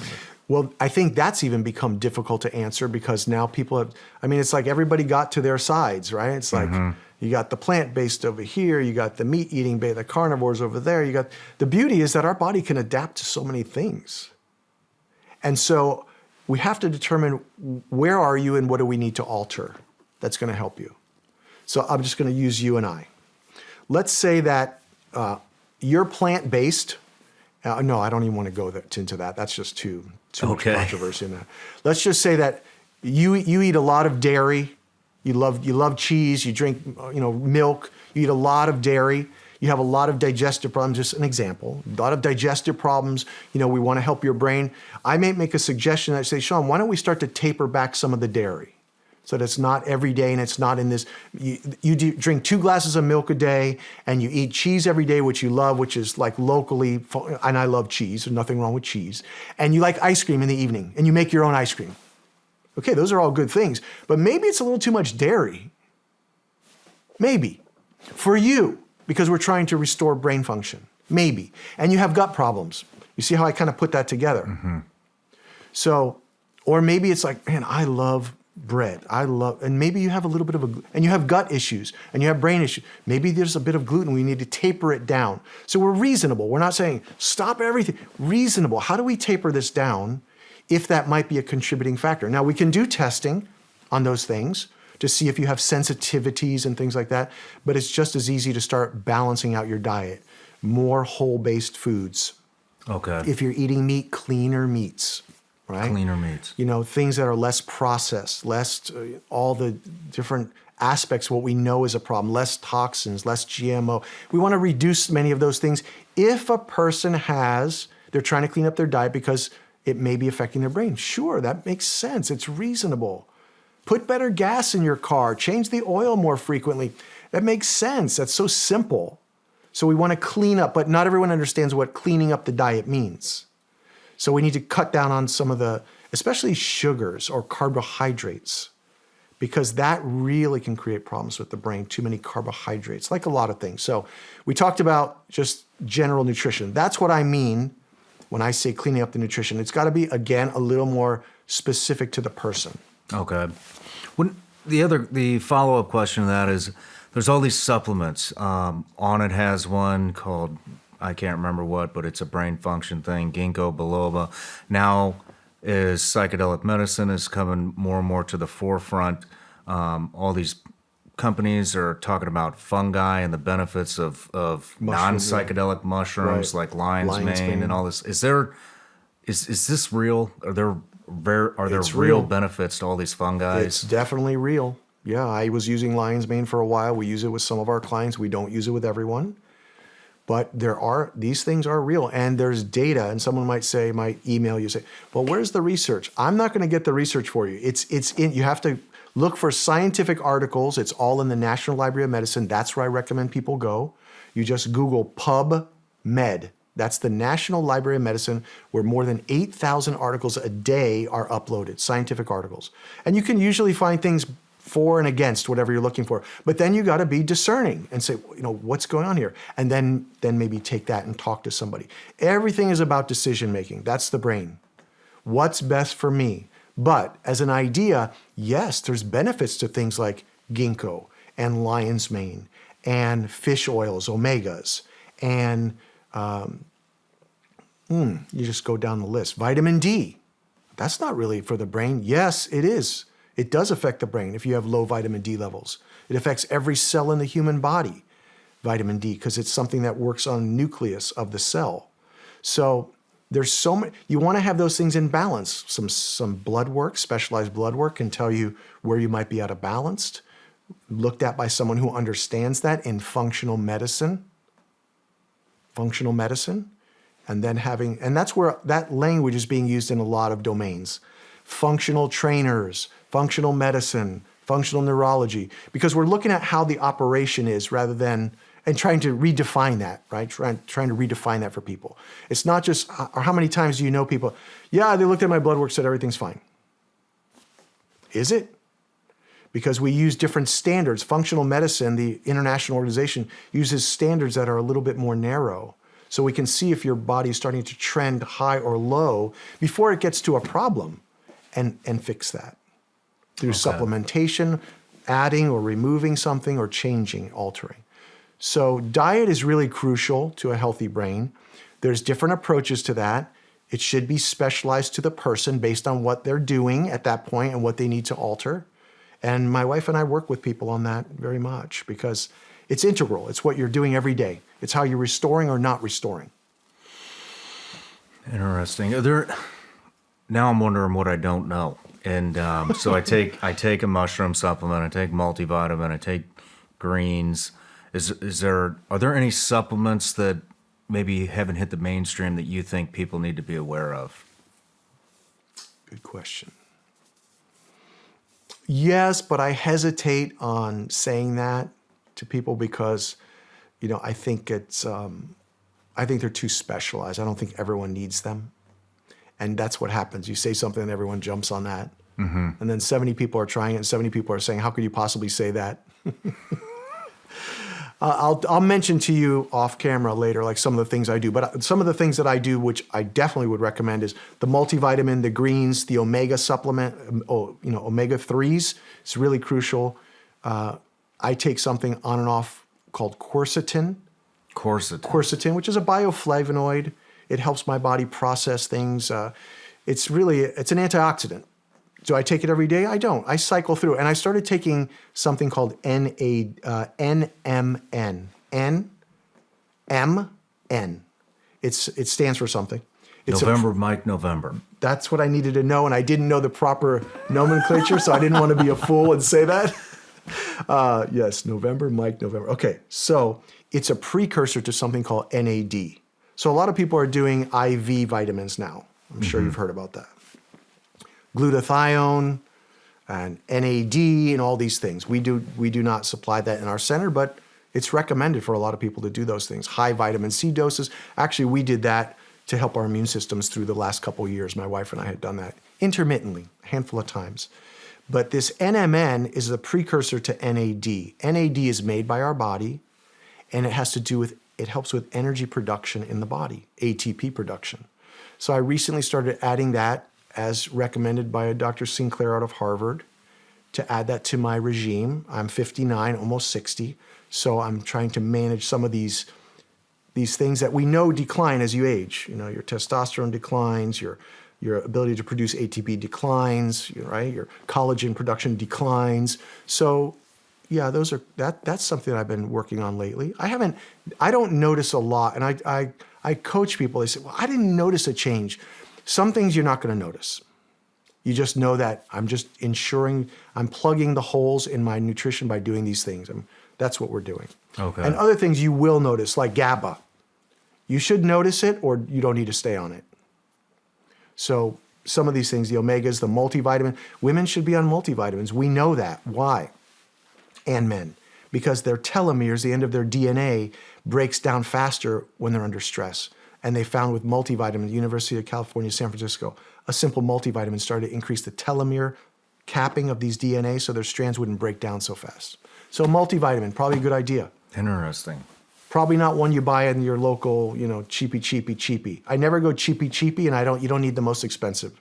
Okay. As a general rule of thumb, right? You don't need to spend $1 bazillion on supplements, and don't buy the cheapest thing for $2 off of whatever, because you don't know how they're made all the time. And so just be diligent or vigilant. Okay. That's the right word. Let's move into dementia and Alzheimer's there. What causes that?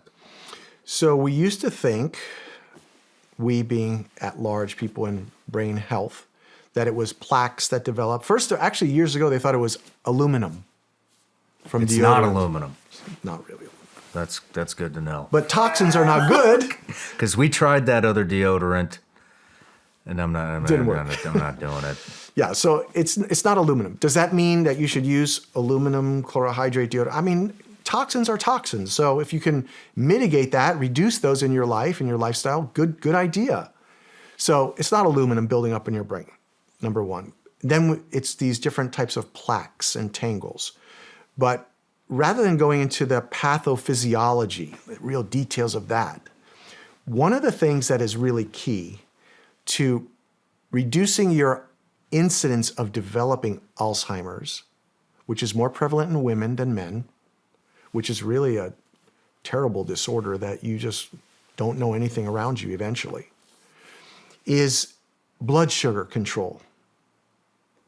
So Dr. Dr. Bredesen out of UCLA, I mentioned him earlier, he wrote a book on reversing Alzheimer's. And there's many different things in there, from stress reduction to diet, to things that help, that you can do as a person. But they are, in an unofficial way, saying in the literature, type 3 diabetes is early Alzheimer's. Meaning, when your blood sugar is out of control for many years, it creates an inflammatory state in the brain. So we got to control our blood sugar. And when you walk around, I just heard a pediatrician the other day on a certain radio network explaining the level of obesity in children and young children, skyrocketing like 20% of the population. And the overweight was over 50%. So you have obese and you have overweight, right? Over 50% of kids and teenagers. Oh, man. So, I mean, we got a big problem with obesity in this country, from food supplies types to overeating to many things. But it's a problem. And that's creating not only body image issues, but all types of internal issues.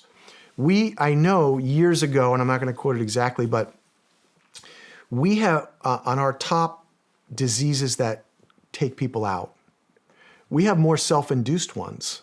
That's really where we are as a developed nation, right? Heart disease, stroke, things that people do in their lifestyle that contributes to them. So we know that. That's not, new. But yeah, we really want to learn to control our blood sugar. So looking at blood work, maybe once a year, and these particular measures, not only your glucose, but your A1C, which is, you'll see it on commercials all the time now. And recently, my wife and I were watching, we don't watch a lot of TV, but on occasion, the drug commercials are on there, pharmaceuticals. And they were saying how this drug in particular will alter this, which will affect your brain. We've never heard that before.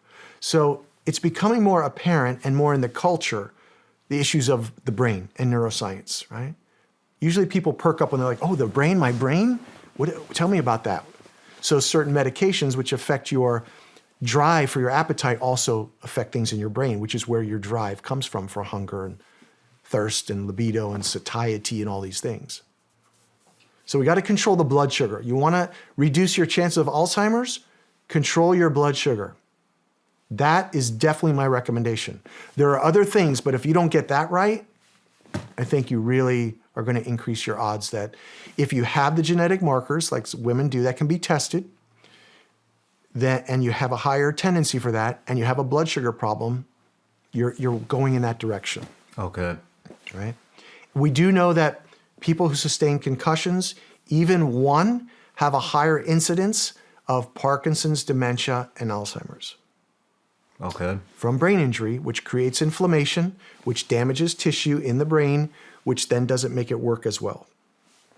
So in an oversimplified way, that can happen. That's why we need to understand what's going on in the brain and try to develop therapeutic interventions, whether it's natural things or whether it's pharmaceuticals or whether it's therapies or whether it's oxygen or what have you, to improve the health of that brain. Because, I mean, my dad had dementia. He had a severe head-on collision in the 70s down in the Keys and was in ICU for like a week. Wasn't supposed to survive, but survived and had a difficult time after that through life. And I always thought, I didn't know anything growing up. I thought it was because he had a difficult upbringing and it was really harsh and those types of things. But later I realized that was because my dad had a really severe brain injury. That's why he had the emotional swings. That's why he had early dementia. That's why he had those things. That's why he had the mood swings. That's why there was substances used. Because my dad had a severe brain injury. Oh. So I got to watch the whole course of that. Wow. I lived with him, of course. He was a good guy. He did the best he could. Now I understand better, right? Hindsight is 20/20. Now, and then I got to see him pass, going through that, just not. I remember one time I was trying to make him toast. And I was like, Dad, you know what this is? I know, but I can't think of the word. And you know what this is? The bread in the toaster? I just can't think of the word, but that was that process of losing the ability to know what things were. It was rough. Remember my first question in the show was short-term memory loss, forgetting what you're saying in the middle of saying it. Are those signs of early set Alzheimer's by chance? I would say they're signs of a working memory problem. Okay. But I wouldn't go as far as say those are early signs of Alzheimer's. Okay. A lot of people think that doing crossword puzzles or Sudoku or math problems or any types of these brain exercises is going to help reduce their chances of dementia, Alzheimer's. Is there any truth to that? Maybe that much. That much, okay. I mean, someone else might argue the point. This is my opinion, so time out. My opinion is those things can be good. Learning a new language, yes. Whenever you put yourself into a brand new environment to learn, like you are not an expert at all, right? So like I told you, my wife and I learning about firearms recently, I knew nothing. So I'm putting myself in an environment where I know nothing. My brain has got to light up and work to be taught on how to do this. That is excellent for the brain. Like you went into all of this. That was dramatically helpful for you, I would say, in my opinion. Like, this is not my understanding, my wheelhouse, but you learned it all. I think that was brilliant on your side. And the more hours you put in learning like something brand new, going from novice, down, your brain can really go through changes. So that would be great.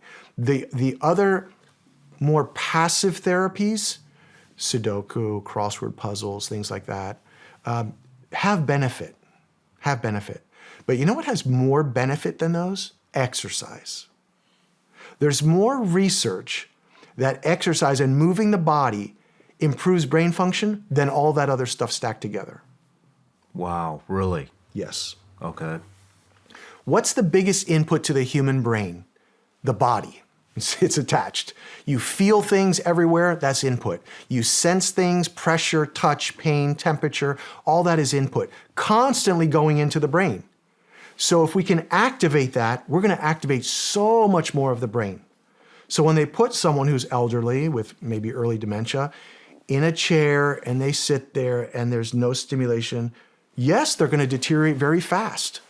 But movement can start to activate the brain more than just reading something on a page. So I like movement. It doesn't have to be gym exercise. It's got to be movement. And it has all different types of concomitants. It can be yoga movements, those positions affect different. I have a picture in our office on the wall of how different types of exercise affect different brain regions. So exercise would be something I want everyone to be moving safely, especially if they're elderly, safely, being monitored, carefully, and then developing what's the best for them that's going to help them. Maybe if they can't move very much because they're older, maybe it's isometrics. Remember those? Isometrics don't change the joint position, so you're very low likely to get injured, but you stimulate things. And by firing pathways like that, you start to get more activity. So my dad, just as an example, became nonverbal in a bed within a month. And they said, this is his condition, Mr. Bagnell. And my wife and I were like, this is not his condition. This is because of lack of stimulation, over medication, you put him in a bed. So we got some physical therapy going. Would you believe he was sitting up and talking? Wow. Within a week? Are you serious? Tossing a ball, moving his arms. Yeah. Like it wasn't clear because he was still having with his dementia, but he was communicating. Yes. Dad, you want me to push your arm? You know, he could communicate. Before he was like this, and they're telling me. So movement activates the brain very dramatically. Now, if someone has anxiety, they don't want to do high intensity intervals. Maybe they want to do yoga.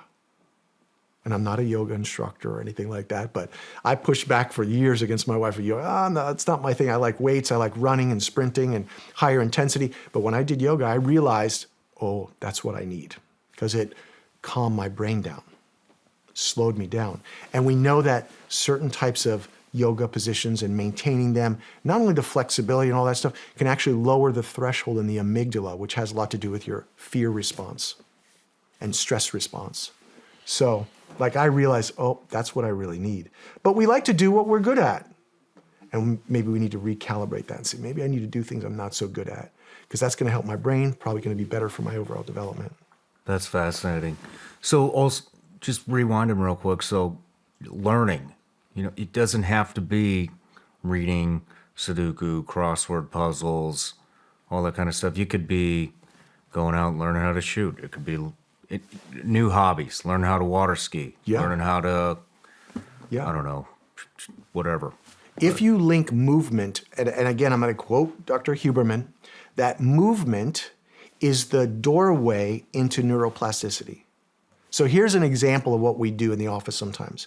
We have a timing program on a computer where we put a sensor on the hand or a mat on the floor, and a person may have to clap to this timing that they hear. So it's just a simple cowbell, you know, like the Moore cowbell. And they're listening to it and they have to time that and they have to clap. And I'll get them working through several sets of that, whether it's right hand on the thigh, stepping with the left foot, different combinations that require a little bit of coordination. Mm-hmm. And then I'll have them go over to a task that is on an iPad that is cognitive, where they have to think. I'm driving their neuroplasticity with physical movement. It really gets the brain opening up because you're like, whoa, I'm moving my body. I had to think so much more operating that firearm than I have to do sitting at a table doing a crossword. Like I was like, everything was lit up in my brain, right? All my physiology was on the alert. And what happens is you secrete dopamine. And when you secrete dopamine, you're gonna learn. So things have to be somewhat to have neuroplasticity, there's several factors that need to be. You have to have a focused attention that's sustained. Focused attention that's sustained.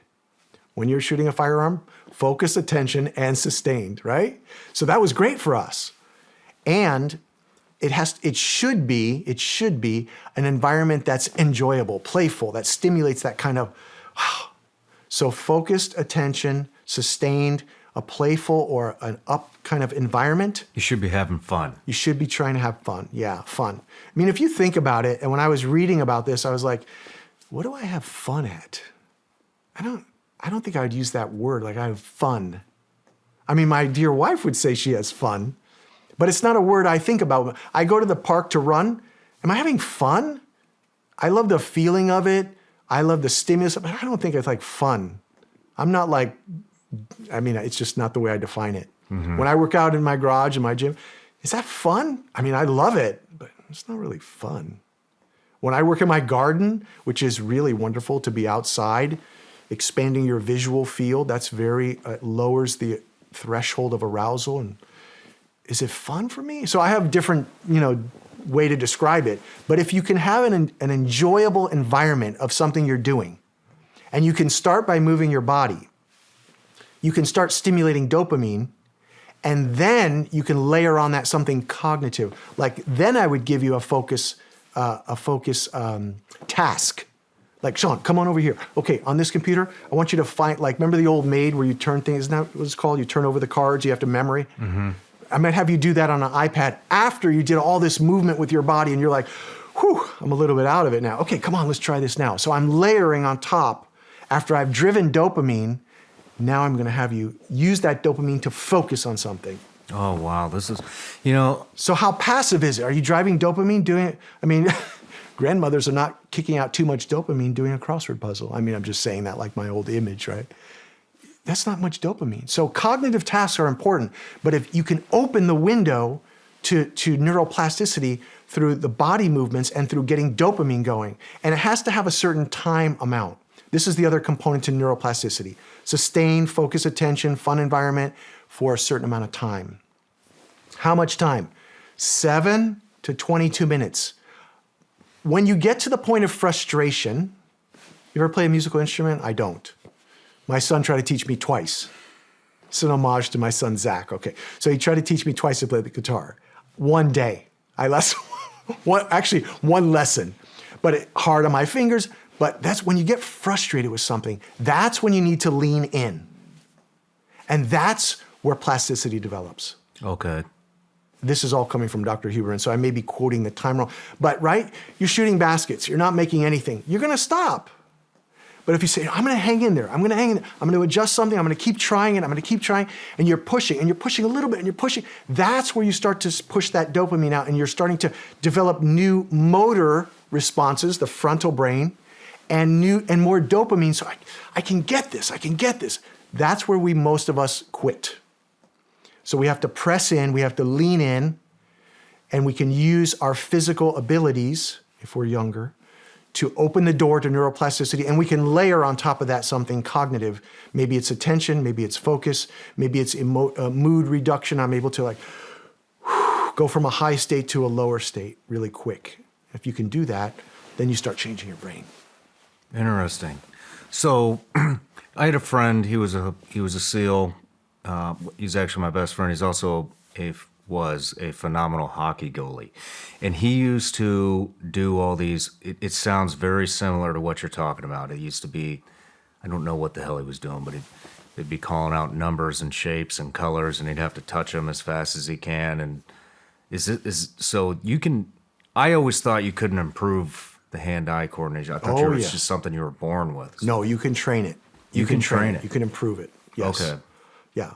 It's usually reaction time, and that's one of the measures or the metrics that we use to determine brain injury. But we can also use it. We say brain injury, because there's so many people actually that have injurious forces to their brain that they never get diagnosed because they're pretty good. Like a child falls off of monkey bars and they hit their head. Well, even our grandson the other day, his sister was chasing him, wet floor slip, bam, hit his head on the floor, on tile floor. Did he have a brain injury? He seems fine. He was, low key and everything. He didn't have to go to the hospital. But it's an impact to the brain. That's what we know. And in an impact, especially at a young age, developmentally, it's pruning. He's a little older than your son. His brain is pruning. Maybe it disrupts a little bit of the networks. And maybe we don't know that until he's 14. And now he has attention problems. We don't. So this is one of the thoughts. It's like, man, I never really thought about it. Like the brain is susceptible. And we take a lot of things to the head, right? Especially if you play sports. Yeah. So, so he was doing things, and you can improve hand-eye speed, which is reaction time, which is actually, it helps prevent falls in the elderly.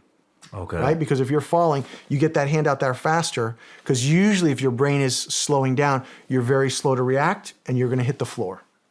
And we know what happens then you get another head injury, you break something, and it's always hard to recover when you're 60 or older. Okay. Well, let's take a quick break. When we come back, I want to get into some of the long-term effects that people are having from COVID. Sounds good. As a parent, my number one priority is the well-being of my kids. I want to make sure as a dad I am giving them everything they need to thrive, grow, and succeed in today's society, both now and in the future. And so it might be time to start looking at life insurance from Fabric by Gerber Life. Make sure your kids are set up no matter what happens. Fabric was designed by parents for parents to help you get a high-quality, surprisingly affordable term life insurance policy in less than 10 minutes. Fabric's new lower prices could mean potentially significant savings over other providers with great quality policies like $1 million in coverage for less than $1 a day. It takes less than 10 minutes to apply, see your quote, and then personalize your quote to fit your family's needs. You could be offered coverage instantly with no health exam required. Fabric has partnered with Gerber Life, trusted by millions of families like yours for over 50 years. They also have over 1,600 five-star reviews on Trustpilot.com. Protect your family today with Fabric by Gerber Life. Get your personalized quote in seconds at meetfabric.com/Shawn. That's meetfabric.com/Shawn. MEET fabric.com/Shawn. Policies issued by Western Southern Life Assurance Company. Not available in certain states. Prices subject to underwriting and health questions. Here at Shawn Ryan Show, we are constantly expanding, thanks to you all. And with expansion comes new job opportunities. I run an extremely tight ship here. We are a very close-knit group, and we're like family. And so when we need to hire for a new position, that can be, how do I say this, very challenging. We need the right person, the perfect person for both the job and to fit in with this company's culture. Whether you're starting a new business or growing a new business, if you want to be successful, you need the most talented people on your team. And that's where ZipRecruiter comes in. Right now, you can try it for free at ZipRecruiter.com/SRS. ZipRecruiter's powerful technology enables you to find the perfect match for the job description that you're trying to fill. On top of that, if you see, maybe 2 or 3 candidates that aren't applying for the job, with ZipRecruiter, you can send them a personalized note and invite them to apply for your job opening if they're not seeing it. Let ZipRecruiter fill all your roles with the right candidates. 4 out of 5 employers who post on ZipRecruiter get quality candidates within the first day. See for yourself. Go to this exclusive web address to try ZipRecruiter for free, ZipRecruiter.com/SRS. Again, that's ZipRecruiter.com/SRS. ZipRecruiter, the smartest way to hire. Serious question. Who wants to take the best shit of their entire life?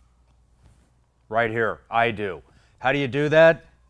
You go with Bubs Naturals Collagen Protein. You rip the thing open, you put it in your coffee, you stir it up, and you're on your way.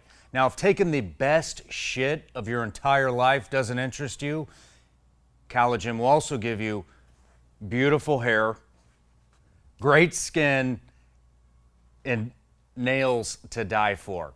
So, and you'll recover a lot quicker in between workouts if that's your thing. So now that we got the good shit out of the way, get it?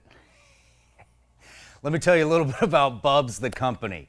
Bubs is a tribute company to Glenn Bubs Doherty, who was a Navy SEAL and a CIA contractor who died defending American freedom in Benghazi, Libya.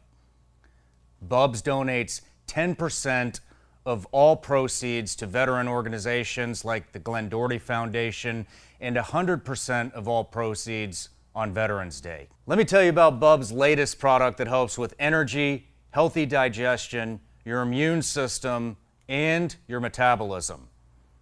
Bubs Naturals Apple Cider Vinegar Gummies, which actually taste so damn good that I ate all 60 of them the first night I got them.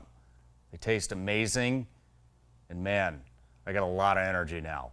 Anyways, go to bubsnaturals.com, use promo code Shawn to take 20% off your order. Thank you, Bubs Naturals, for being a sponsor of the Shawn Ryan Show. All right, Doc, we're back from the break.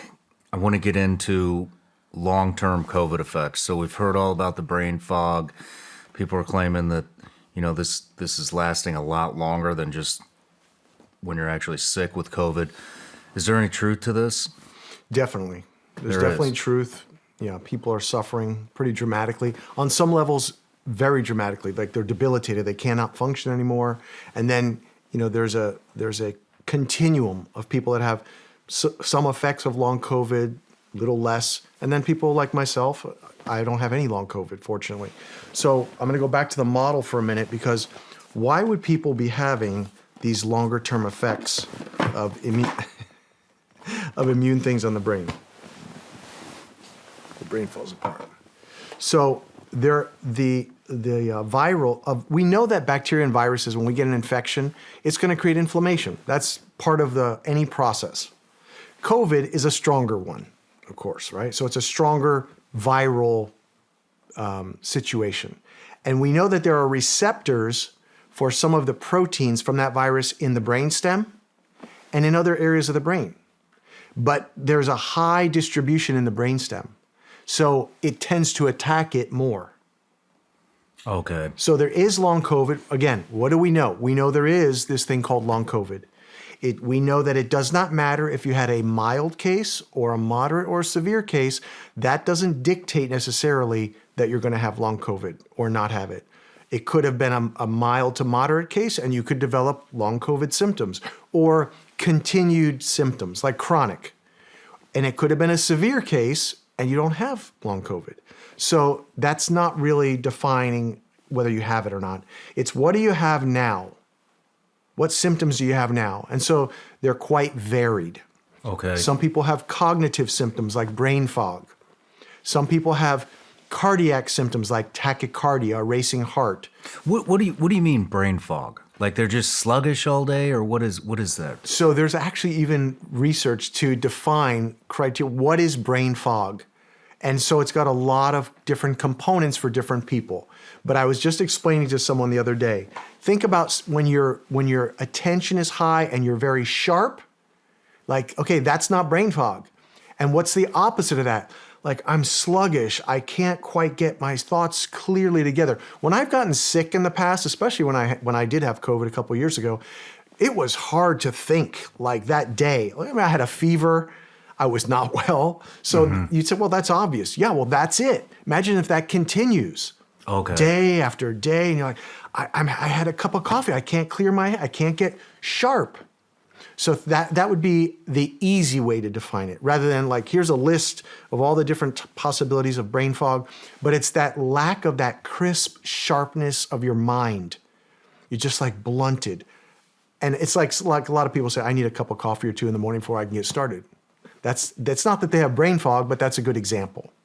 So when the brainstem gets attacked, because they have a higher number of receptors for that COVID virus, some of the proteins on it, that area is what many times, not only, but many times drives long COVID symptoms.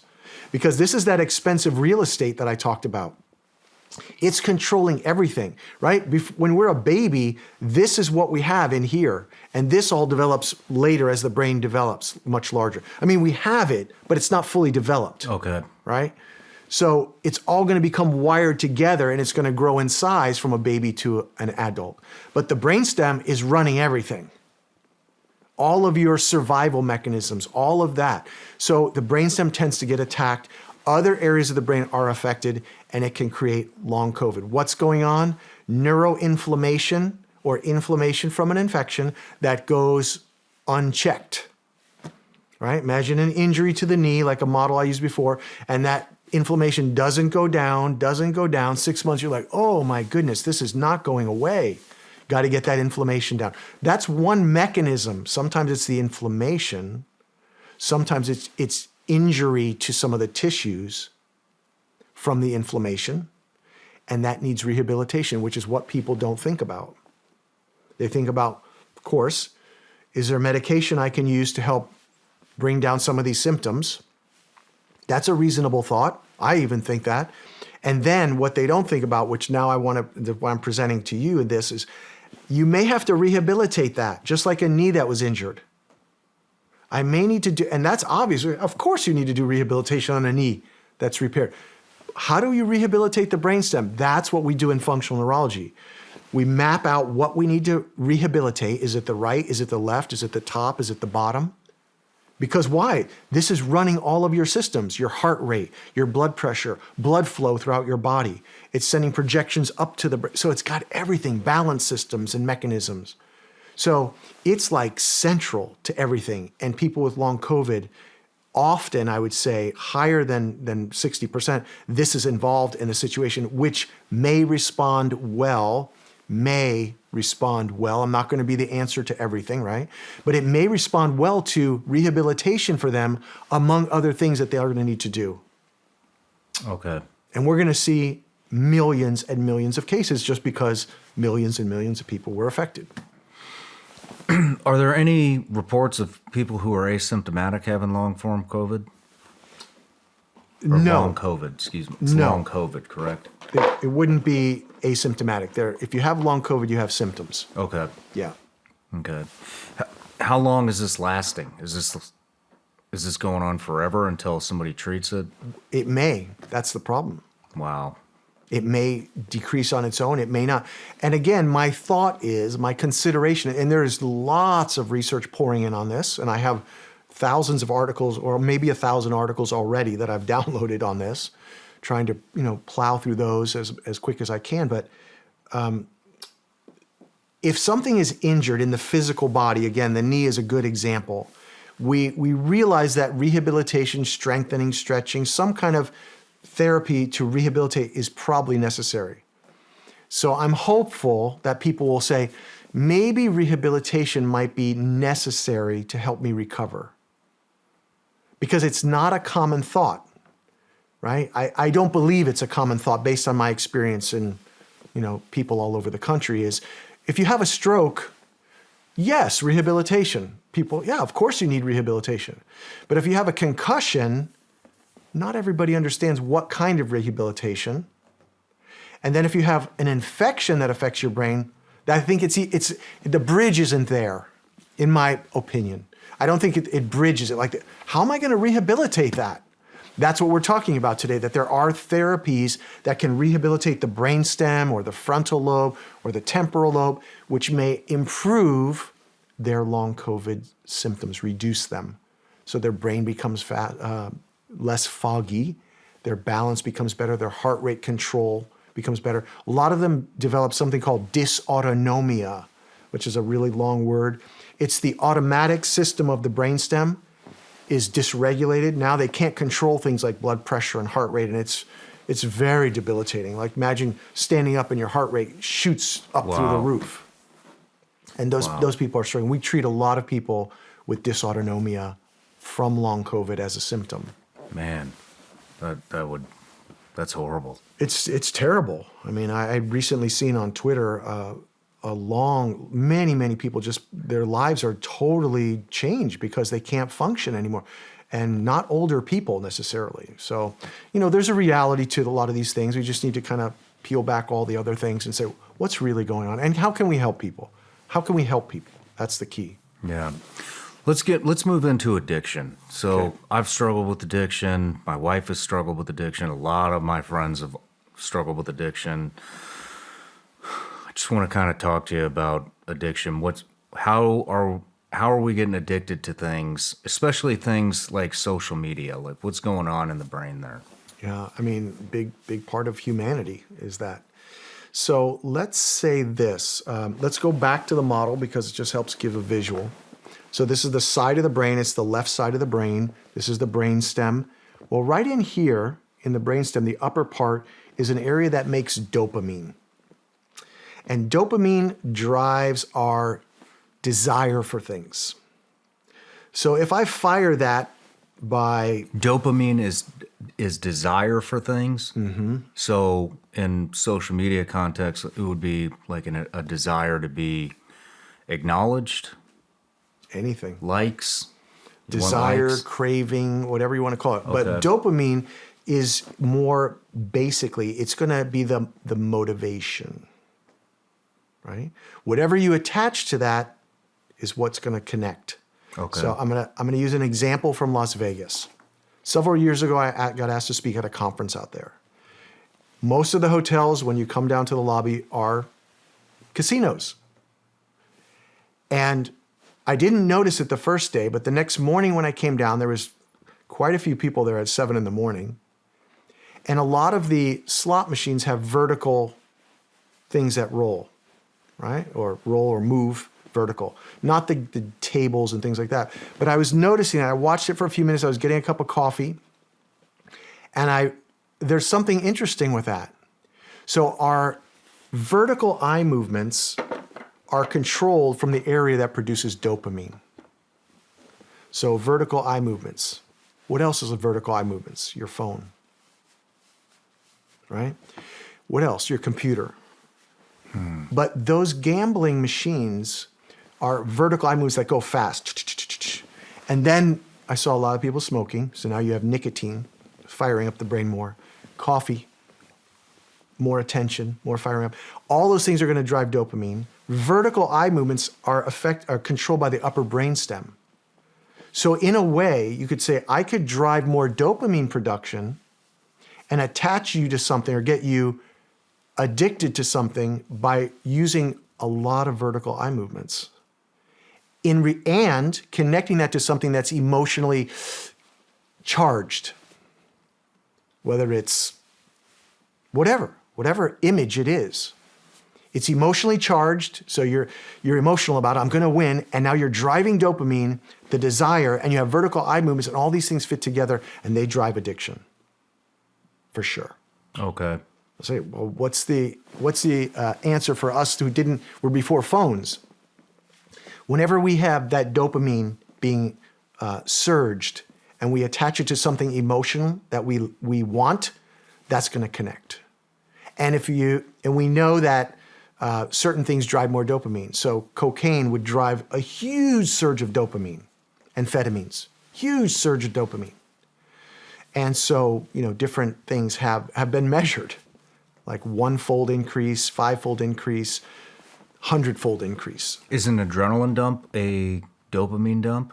Not necessarily, but they're usually connected. Okay. Yeah. How so? Because they're both preparing the body for something, right? But I can have more dopamine secreted without moving my body around the room at all. And I'm going to move that adrenaline around. I'm going to probably move my body around. But that's harder to say that they're separate. I'd say if you have a huge adrenaline push from something, you're probably getting a huge dopamine rush also. Okay. Reason I'm asking is I've been told, and I believe it's true, that a lot of military guys coming out of the military are, to include myself, are addicted to adrenaline. I know I am addicted to adrenaline. I would say you're addicted to dopamine. Okay. More than adrenaline. Right. It's dopamine. Because it's the desire for it. Like, I need that. I have to move. I have to go in that direction. We used to call them adrenaline junkies, right? The bungee jumping and all these things. But it's the dopamine. That's the thing that's moving you towards your what you want. It's dopamine first. So are we subconsciously just going throughout the day, just trying to find things that are going to release dopamine? Well, social media. Actually, bungee jumping. That's the thought. Is that dopamine has been said that dopamine will get you up to move you to something. Serotonin will not. Serotonin is, I got it. Dopamine moves you towards something. So I kind of flippantly say like dopamine is what built mankind in terms of... dopamine sounds like it's the drive. It's the drive. So is dopamine coming out when you when you want something or when you receive it? When you start thinking about doing it. It's what's going to get you up and get you out. Okay. Going to look for something, whether it's positive or negative. Dopamine is the chemical that your brain produces that's going to move you forward into action. Because you want something. You want I want a water. Dopamine's going to, it's not going to be much dopamine to get me up to go get a thing of water, but it might be a lot more dopamine if I'm going to go after something I really want. Is dopamine harmful? It's completely made in our body, but you can push too much dopamine and Okay. become addicted. You're addicted to something, but it's actually that dopamine that you really like. What about serotonin? So always in balance, always in balance. And that's where a lot of the treatment has gone to, is treating it because you have a chemical imbalance, right? Why aren't we addicted to the serotonin release? We're obviously Well, they're addicted connected. They are connected. They're connected. Okay. Yeah. Your drive to get it, and then your satisfaction with getting it. Oh, yeah, that was good. Right? So they're connected. Yeah. How long do these last in your brain when they're released? Different half-lives. I'm not even certain of those anymore, but not a long time. Not a long time. Okay. And then so with addiction, alcohol, cocaine, what else? What else were we talking about? These other addictions, they're all releasing Yeah. more dopamine. And Yeah. so that's the real addiction. Yeah, it is. What about Dopamine's- heroin? Oh yeah, all addictions, anything that's driving the dopamine, and it's been said that it's the pursuit of that thing that's really the big push of dopamine, the pursuit of it. Once you get it, it's gonna, you're gonna cycle down because you got it. So it's even before you do whatever you do with that drug, if it's a drug or if it's gambling, before you throw the dice, it's getting out to Vegas, it's on the plane, it's in the car, it's getting to the casino, that's where it's all going, taking you there. When you throw the dice, you're like, all right. And then it's maybe for the next win, and maybe the next win, and now it keeps cycling up.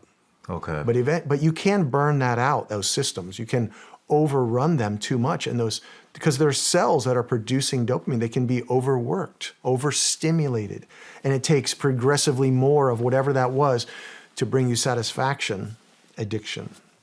Okay. Do you if you don't, that's fine, but do you have any knowledge of why psychedelics are having such success in treating addiction? I don't have any direct understanding, except based on what I know, I'd say the default mode network, going back to that, and the way it changes its function and interacts with other regions of the brain is probably what's behind that. Okay. So again, these networks touch a lot of other areas in the brain.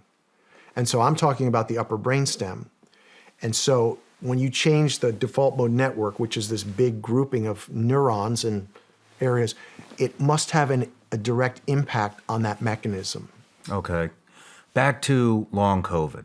We had a conversation last night at dinner, and we had talked about what we talked about, but you had also mentioned that if somebody was on the tipping point, Yeah. and then COVID hit, Yes. that was the I took that driving from a factor. friend of mine in mental health, and Okay. he's just a wonderful guy. And he said, if people were teetering with alcoholism or teetering with some problem, OCD, anxiety, they're not really teetering anymore. Now this is going back, right, in that first year or so. Mm-hmm.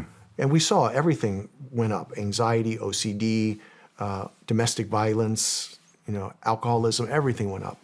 So yeah, it pushed people over the edge that were on the edge of some things. Hopefully some of them have come back. They've been able to dial it down and get help, but some no. We've seen more cases of OCD in the past 3 years since COVID than we've seen in the combined 10 years before. So it's telling. It's telling that there's been quite a stressor on the world and people in general for whatever reasons. Illness, politics, money, sickness, fear. It's like, I always think about like a stove, and all of a sudden the heat got turned up on everything. And I'm not talking climate change. I'm talking about just the stress level in the world in general, just turn up. So now you're operating at a higher level of stress among everyone. And some people handle it better than others. Last thing I wanted to cover is in your outline, you had written, we're three-part beings, body, soul, and spirit. I just wanted to talk to you about that. Can you explain that? Yeah, it's important. I met a chaplain at one of the hospitals, the local hospitals, some years ago. And he said, and he worked with all the physicians if they were, interested in any type of help. Of course, he worked with the patients, but he said, if we're only treating the physical part of the person, the body, as a physician, we're missing 2/3. I thought that was pretty telling. Because medicine is rolling ahead, and not to anyone's fault. We just know how things are. It moves fast. I call it fast medicine. I'm for the slow medicine movement, if there's such a thing. Like the slow food movement came about out of Italy, from fast food to slow food, farm to table, making your own food. Slow it. Medicine maybe needs to go to the same way, because it just rolls by. You have this, take this. You have this, take that. And just listening to people, getting into what's going on, trying to get to the source. But he said that 2/3 of the patient or the person is not being dealt with. And I said, well, let's talk about that. The soul and the spirit, right? So we have the body, the soul, which is the mind, the emotions, and the will. And that's where a lot of damage occurs in your mind. And we're talking about the mind. The mind is an emergent property of the brain, right? Out of my brain emerges my mind and my thoughts and your emotions, right? In the brain. And we actually know that the right prefrontal area of the brain of all human beings is where the conscience is. Really? Yeah. Because if you have an injury there, substantial enough injury, you lose all empathy for people. It's like gone. And this has been documented in a very old case, actually, a guy who had a very bad injury and how he just changed completely and he was like flat. And so you even see this in criminal behavior many times if they're able to do scans on those people. So you got the mind, you got the emotion, and you got the will. All that stuff is brain-related function. Mm-hmm. So that's that soul, and that can really get injured. You go to the battlefront. You have a difficult time at home, domestic violence. You have, all these. That's who we are. That's our persona. But then there's this deeper part, which is the spirit. And a lot of people say those are the same. I use more of a Christian view on that. And I haven't always been. I mean, I was early in my life. As I told you, I didn't believe. I didn't believe in anything. I was like a teenager, and that wasn't my bag. And so understanding the spirit is a deeper part of the human being. And there's so many things that talk about that, from Spirit Airlines to, a broken spirit. And, you hear it all the time, that referred to. So those, in a way, need to be cared for. And that's what he was saying. Okay. And I appreciated that. And I think you really care for the physical body, but you care for the person, their soul, with empathy. Right? And that goes by the wayside, especially if you're busy. Like, I just got to get this done. And then the spirit is a deeper conversation.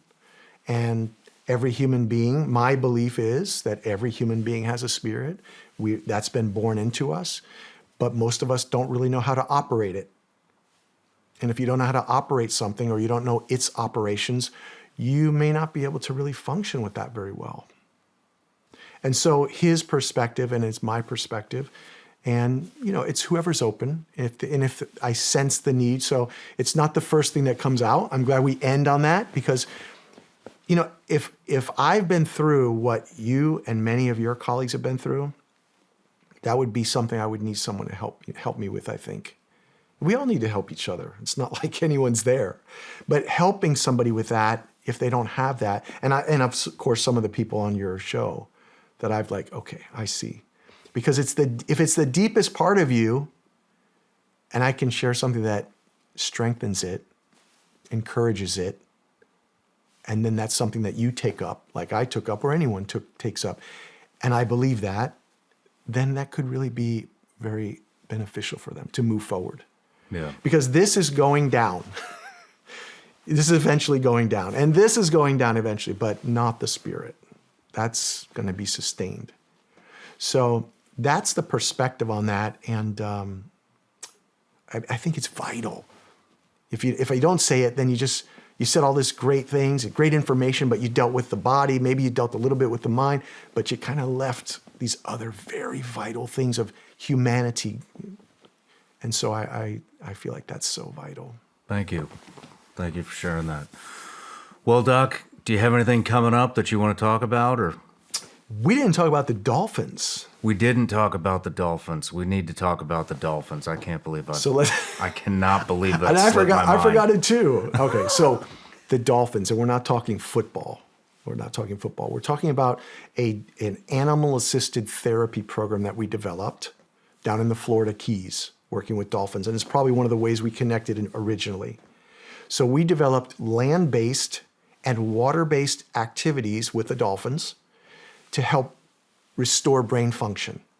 And I'll tell you, when we talk about the soul and you get in the water and you see those dolphins and you do some of the therapies in the water, it really nourishes your soul. You just feel, I mean, it's my wife and she even more, but you just see them and you feel happy. You can't help it. They look like they have a giant smile and they're 400-pound like puppy dogs.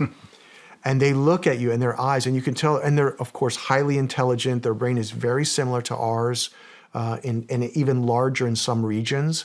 And they use echolocation to communicate. We are visual creatures, right? Human beings. Dogs smell, but bats and dolphins, echolocation is their primary sense. So in the water, they're constantly echolocating on our clients. So we're measuring everything with our client. We're treating them on dry land. Then we have time in the water with the dolphins. Then we do again dry land, brain training, comprising all these suites of therapies, then more time in the water with the dolphins. And what we get out of that is pretty dramatic changes with some people. I don't want to say everyone because it sounds again like, oh yeah, but it's really an experience that can be transformative for many people because you don't get an opportunity to do that very often. And we develop specific in-water exercises with the dolphin behaviors that you do actually touching the dolphins, in direct contact while they're echolocating. And we had this one client that I shared with you and your wife last night who was dealing with seizure disorder. And we've had people with PTSD and Asperger's and a variety of different conditions. But this woman with seizures, the dolphin would not leave the area of her head when she's laying on her back in the water, just kept echolocating. And the marine mammal specialist who wanted to move the dolphin away, because it's part of the therapy that we do, she said, this dolphin will not move from this woman's head. So what was happening there? I mean, we have recordings from hydrophones. We know there's a lot of echolocating going on. This woman had a pretty transformative experience. It's remarkable. So yeah, that's something that we have on an individual one-by-one basis now. So that's incredible. It's really something. So in your mind, are you sure that dolphin knows, something's going on in that part of the brain? I'm almost 60. I'm not sure of anything. Really. Mm-hmm. I'm not sure. This is what I think. Mm-hmm. And they've said that before. The marine mammal specialists spend countless hours caring for these dolphins like they're their children. So this is not like a show. These people care for these dolphins because people get upset by that. They get bothered sometimes. These dolphins were all rescued dolphins. Some of them a former Navy dolphin. And so these dolphins are all cared for like as well as people's children. They love these dolphins, these animals. They take care of them.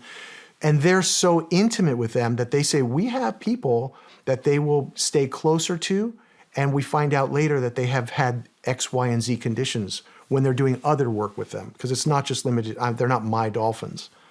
So dolphins do that. They have a certain connection, like a horse, like hippotherapy, animal-assisted therapy, very connected to people, or dogs, of course. We know that, how connected they are. And, they have a soul. So there's some kind of connection. But I'm not certain of anything. But that's what I think is going on, and it's dramatic, and it's wonderful. And if I could do it all the time, that's what I would do. Do you have any idea how they would know that? Echolocation. Yeah, I mean, I can tell things by seeing, like you. They can tell things internally by echolocating. It goes right through your tissues.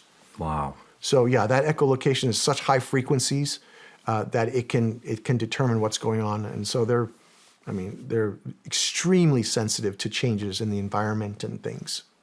Very interesting. Yeah. I cannot wait to get down to Miami and pay you guys a visit. Well, we will welcome you with open arms. I'm really excited to come down there and pay you guys a visit. But I just want to say thank you so much for coming on. I just learned. I'm gonna have to watch this 3 or 4 times to take it all in. But thank you for giving us all the knowledge, and it's just a real pleasure to interview. Thank you. My pleasure. Such an honor. And all your links, everything will be posted down at the bottom in the description. And so for anybody looking to get in touch with Dr. Bagnell, head down to the description. Everything's there. Thank you very much. Wish you the best of luck. Thank you. Appreciate it.